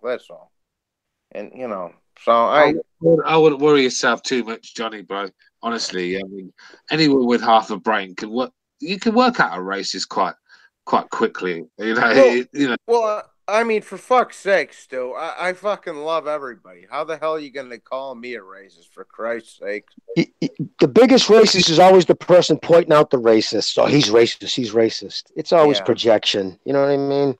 Yeah, everybody's a fucking racist. Also, all the black dudes like me. These guys, right? I'm not going to be one of these guys that's always on the defensive, defending myself, saying, "Oh, I love every race. I'm diverse." No, I'm not. I ain't diverse. I don't love every race. If you don't like me, get the fuck out of here. I do, man. I'm not going to sit here. I don't, like I said, I'm not into this fluffy little world where everyone gets along and we all die. Stu, let me ask you a question, Stu. That don't work, man. But it's bollocks. It's a load of bollocks, man. Everyone should stick to their own cultures, and then the world will be a place. Let me tell you something, because there's no confusion. There's no confusion. We can all live together. Stu, let me ask you a question, brother. Go on. Seriously, this is important. Okay, so you're walking down the street, just to say a second balcony, right? Where even if you fall, you probably wouldn't die, but you know, it doesn't matter. There's a fire, and you see a baby on the balcony. Would you, if you noticed it was black, would you even hesitate before you would scale up and grab the baby? Would the color of that child prevent you or even hesitate you from, you know, trying to grab it, right? Just put it this way. I wouldn't even hesitate for a second. Thank you. See, because you know why? Because you're not racist. You would risk your life to save that baby. Racist people don't, like a racist, a true KKK black, I hate black, would fucking, you think you would scale a building to save a black child? You would, I would fucking give my life to save a black child. I don't, you know what I mean? So that tells you right there, you're not. You know what I'm saying? What about Adrian Broner? Sorry. What if it's a baby with the Adrian Broner head? Adrian Broner. Listen, if there's a black guy, right? Adrian Broner would have kept walking unless that fucker had a fucking I'm not even gonna go there. But Adrian Broner would have kept walking unless that motherfucker had a fucking Cocoa Puff in his mouth. But with me, right? With me, it's all a character test, right? I don't look at skin color or culture, right? If you're a good guy, neither do I, Stuart. Neither do I. I know you don't, bro, but let me finish. Yeah, I'm sorry, brother. I'm sorry. I look at character test. I don't look at skin color or culture. If you're a good guy and I like you, then I'll back you. I'll sit there and back some black dude that's a good guy and you know I like him. Then some white piece of shit, some trash. Well, you think I'm gonna go on the white guy's side just because he's white when he's a piece of shit? No, I'll keep it down the middle. If you're a good guy, I like it. If you're not, I don't. Simple as. You know, it's and that's all it is to it, isn't it? Still, yes, yeah, I agree. Listen, hey, let me tell you something now. There's a lot of people that I dislike that are white. Some real pieces of shit that I wouldn't trust ever, and are, you know, just real scumbags, and they're white. So, you know, pieces of shit come in all colours. Let's just say that. Exactly. All right. I'm glad we let that out of our systems. Exactly, bro. No, like I said, people think, when you come on here, it's all about white people versus black. No, it's not. It's about what's right and what's wrong, what's good and what's not. And some people get that confused. Yeah, it's so sad that in boxing now we have these people who like to create divisions. They want to make boxing racial when it shouldn't be racial. You know, this isn't the World Cup. This isn't. It's two guys fighting each other, man. Exactly, you know? Bucho. So, yeah, it's. That's one. Go ahead. Fucking. Oh, you're breaking up, Johnny boy. Chicago and the Milwaukee, the same neck of the woods that I come. Yo, Johnny boy, you're breaking up. Your internet is breaking up. Mr. Cleary in the chat. Mr. Cleary in the chat. Right. If you said you're a racist and that's it, then that's fine by me because I'm not the sort of guy that cares. So if you want to be a racist, I ain't gonna fucking give you any shit about that. That's your choice. So I'm not gonna sit here and be like a lefty. Shut him down, get him sacked from his job, and ruin his life. I don't give a fuck if you're a racist. So you can be my friend. But you're a psycho. That's the thing with boxing, the real champions that put in the work and then you get to really appreciate. That's the thing about boxing that I always admired, that brings the world together. When you have these guys that nobody has to hype up or sell to you, oh, this guy's really good. No, but that you pick out your own fighters from anywhere around the world because they do something that nobody else can, because of their skills, because of their abilities. You know, that's what I see in boxing. Nobody's got to tell me, oh, like this guy, don't like this guy. Many people try to hype somebody and be like, oh, why don't you like this fighter? No, I pick and choose my own. And when I see qualities in a foreigner like a Manny Pacquiao, I mean, sometimes I could just keep it to myself, but I'd be like, wow, man. Or like a Golovkin, this guy is really good because I see something that represents his country and the world that's really good. Well, and Gonzalo, like you say, bro. No, I'm American, bro, and I love, but I'm from Italian and Irish heritage. But I didn't like Gotti and Ward because they're Irish and Italian. I like them because they come out there and fight every time, and that's all. I'm not out here fucking picking a race, and you know. I couldn't even imagine being a fucking boxing fan. Imagine being a boxing fan and being like some of those fucking maggots on Twitter, like straight up like, oh, I can't like Lomachenko. Oh man, yeah, he's good, but I have to fucking dislike him because of his skin color. Why the fuck are you following this sport? Yeah, what the fuck is the matter with you? You know, and as I said before, Jimmy, I commend Danny Jacobs. Danny Jacobs is from fucking Brownsville, Brooklyn. He's from the gutter. I love the kid because he presents himself as a gentleman. I like the kid. I like Danny Jacobs. Do you know he got shit by his community for fucking posing with the white girl at the children's hospital? Well, that's horse shit. I don't want. When he posed at a cancer ward with the little blonde girl, right? What'd they say? Gorgeous little blue-eyed girl. And on his Instagram page, I think I read, and he got a bunch of shit saying there's no black children there. And that's why the next time you saw him, he came out to that African dance, and his wife was dressed up in African clan. Remember that? I'm sure he's not going to be too bothered when he's counting his 12. Plus, I'll let you guys in on something too right now. Well, Derek James, Derek James, that trainer? Yeah. I know. Listen, militant, hardcore. Wow. Militant. Hey, Jimmy. Yep. I've actually said on videos, I think I did a few videos on there where I've actually said about Derek James. He is a racist, a pro-black racist. Listen, I was told by people who know him very well. He doesn't even hide it, bro. He's a real. No, he doesn't. He's a what real did he piece say of or work, what did he do? Where does he train? It's Errol Spence and the Dude, Charlo. No, but what has he done? What's the proof? He's a cunt. Dude, he's got the black Israelites. I was told the black Israelites have hung around at his gym and shit. When you got people like that hanging around your fucking gym, listen, that's like having the fucking Ku Klux Klan hanging around your local boxing gym. These are fucking militant, I hate white people. Beyond, listen, not separation. We want to dominate them. We're going to make them our slaves. That's their end goal. As our fucking you know what I mean? So that's to the black Israelite. Yeah, we're going to see how good that works out for you. I know that. I said the same about Derek James on the Wilder video I did, the Wilder fanboy video. I said exactly the same like months ago. This guy is an absolute fucking clown, a racist. I mean, I did the boxing clown edition on my channel, and I believe he was one of the episodes. And you picked that up just watching and listening to him talk, right? Just through interviews and just right? Or did somebody tell you?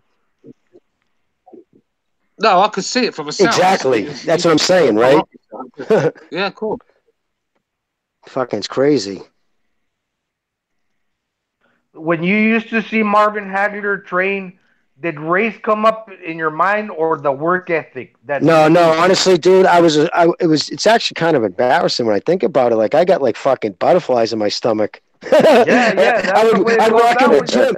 And I wouldn't directly stare at him because that, you know what I mean, like an idiot. So I'd be off kind of the corner, but you know, he knew we were looking at him shit. But no, when he was training, you didn't stand in his way. Like you didn't get, like they would tell you. I get you, man. Yeah. You didn't get in his way. He always had a towel around his neck. He always had that towel, a white towel around his neck, and his fucking thin, two sweatshirts, and then a hood one, a big baggy hoodie sweatshirt. And the dude would just fucking crack that leather bag in his cold dungeon-like gym, and he would crack that bell. It was crazy, man. I'll tell you, it was one of the best fucking memories I have of boxing. One thing Jimmy. One thing about my dad, right? When my dad actually got me into boxing as a young kid, I mean, I remember that my first fight I watched, I think, was Sugar Ray Leonard v. Hagler in the 80s. My dad used to let me stay up as a young kid. At my age, no one my age liked boxing, but my dad always got me into it. And a lot of the guys that he liked were black fighters. So I always grew up with like my heroes being black fighters.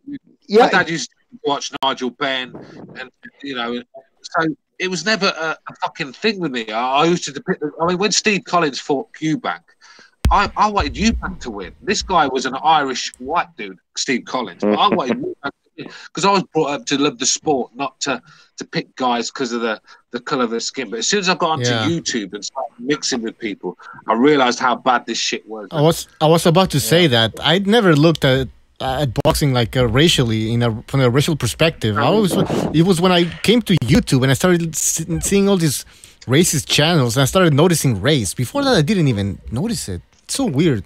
Me neither, Bucho. You know what? I was just gonna say, I liked fucking Marvin Hagler, Jimmy, because my old man liked Marvin Hagler. He was a fucking construction worker just in the Teamsters Union, just like Hagler, and he fucking went out there and fought his balls off every time. It wasn't because of no race or none. I never understood it. Like I just say, now I'm fucking Sicilian and Irish.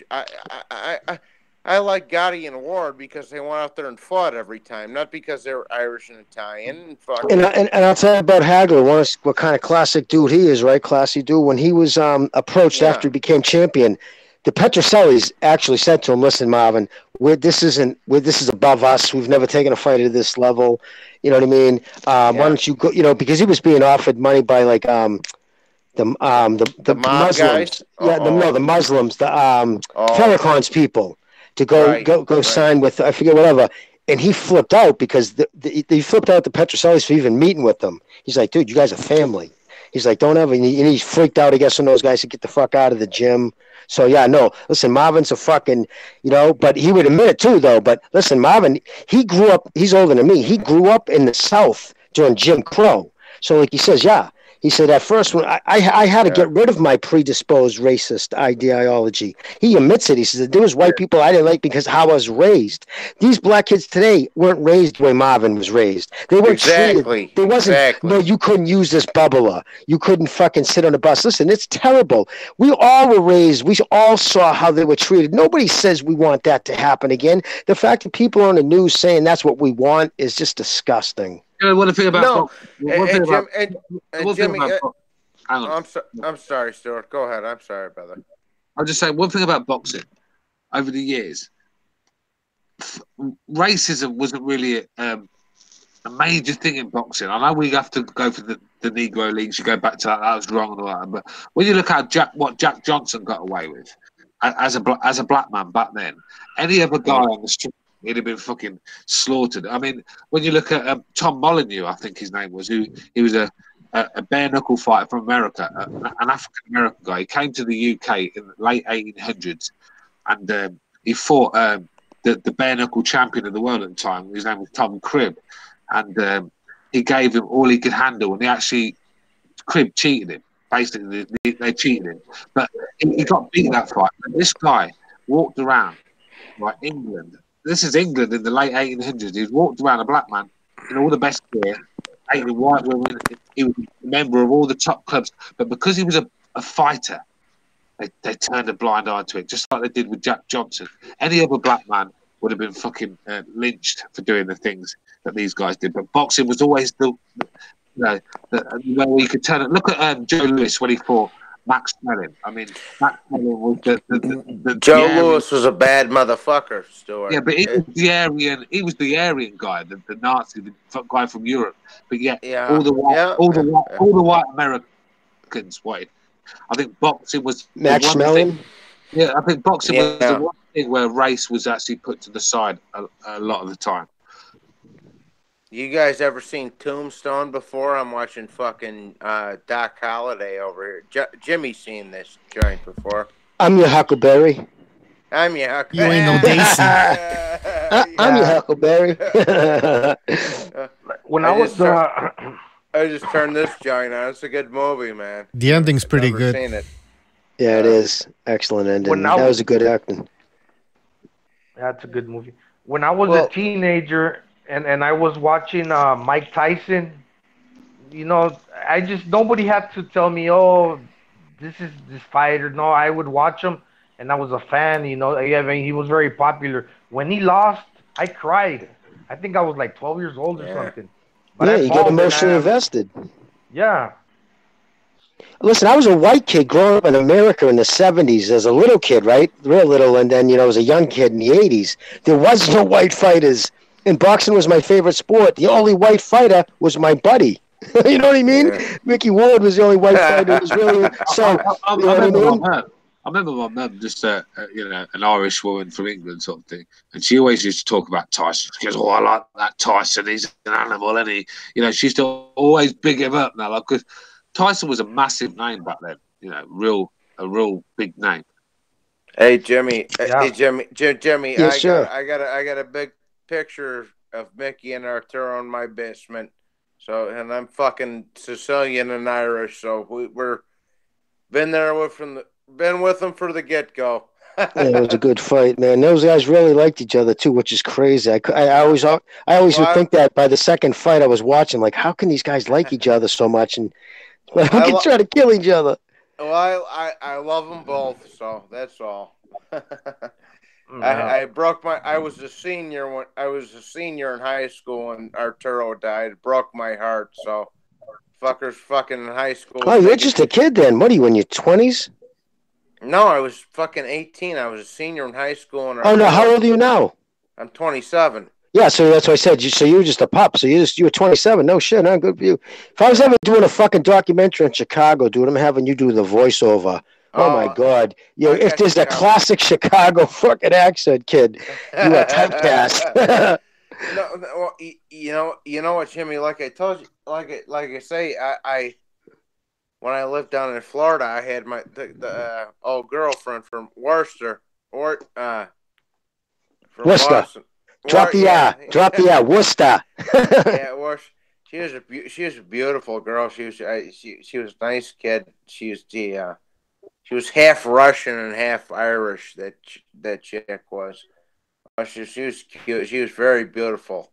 Yeah, I had a lot of fun. And she was Pardon? Oh no, but yeah, she was a good kid though. She had. Everyone's off. Yeah, the Irish are everywhere, aren't they? Nah, she was a good kid though. But yeah. At one point, there was more Irish living in America than there was in Ireland. I think I heard that before. Yeah. Yeah. Wow. I don't know if it's still up, but yeah, because they were cut during the potato famine. You want to talk about fucking being treated poorly? Yeah. Holy shit! Holy shit! Listen, the black people were at the docks. This is no lie. Black were throwing rocks at the Irish. That's a noted fact. Going to New York history logs, they talk about it because the if you were born here in America, they consider, even if you were black, you were still an American. And it was those nationalists against all the Irish, and these poor pricks, they're starving. They just want to work, and people throwing rocks at them. Yeah. No Irish, no hire the Irish. It's terrible. Yeah. Luck of the Irish. Within two generations, they were the mayor, chief of police. They bust their balls. They put their fucking nose to the grindstone and built America. You know what I mean? The fucking Irish and the Italians. More people into fucking both wars. Brother, I've been fucking wheelbarrowing concrete since I was 16 years old. I've been fucking driving the forklift since I was 16 years old. The Bobcat. I played concrete since I was 16 years old. You don't talk to me about struggle. These fucking broads want to come over here and cry. Yeah. Well, and cry me and fucking cook me dinner, bitch. Yeah, I was about. That's misogyny. Oh yeah. Even though you're 27 in your prime, you sound a lot like older, based on your experiences. They tell me I'm wise for my years, Gonzalo. God bless you. It's a wise man. That's Are what you a they wise told man? me. Yeah, I'm fucking Jack Nicholson, goddammit. But All right, guys. We're gonna have to end the show now. It's getting late, so we'll do another show tomorrow. Thank you for joining us. Good conversation. All right, Jimmy Bucho, I love you, brother. Guys, you guys have a great night, man. Stu, be safe. BDA, thank you for having me, kid. Yeah, No thank problem. you too. Yeah. Thank you, guys. Apology, everybody. Precise, if you're still out there. All you guys have a great night, brother. All right, Jimmy. God bless. God bless. Salute. All right, everybody. God bless. All right. Thank you for joining us. Everybody in the chat as well. Thank you for joining us. Thank you for the donations. We'll very likely see you tomorrow to talk more boxing and basically talk about anything. That's what BDA is all about.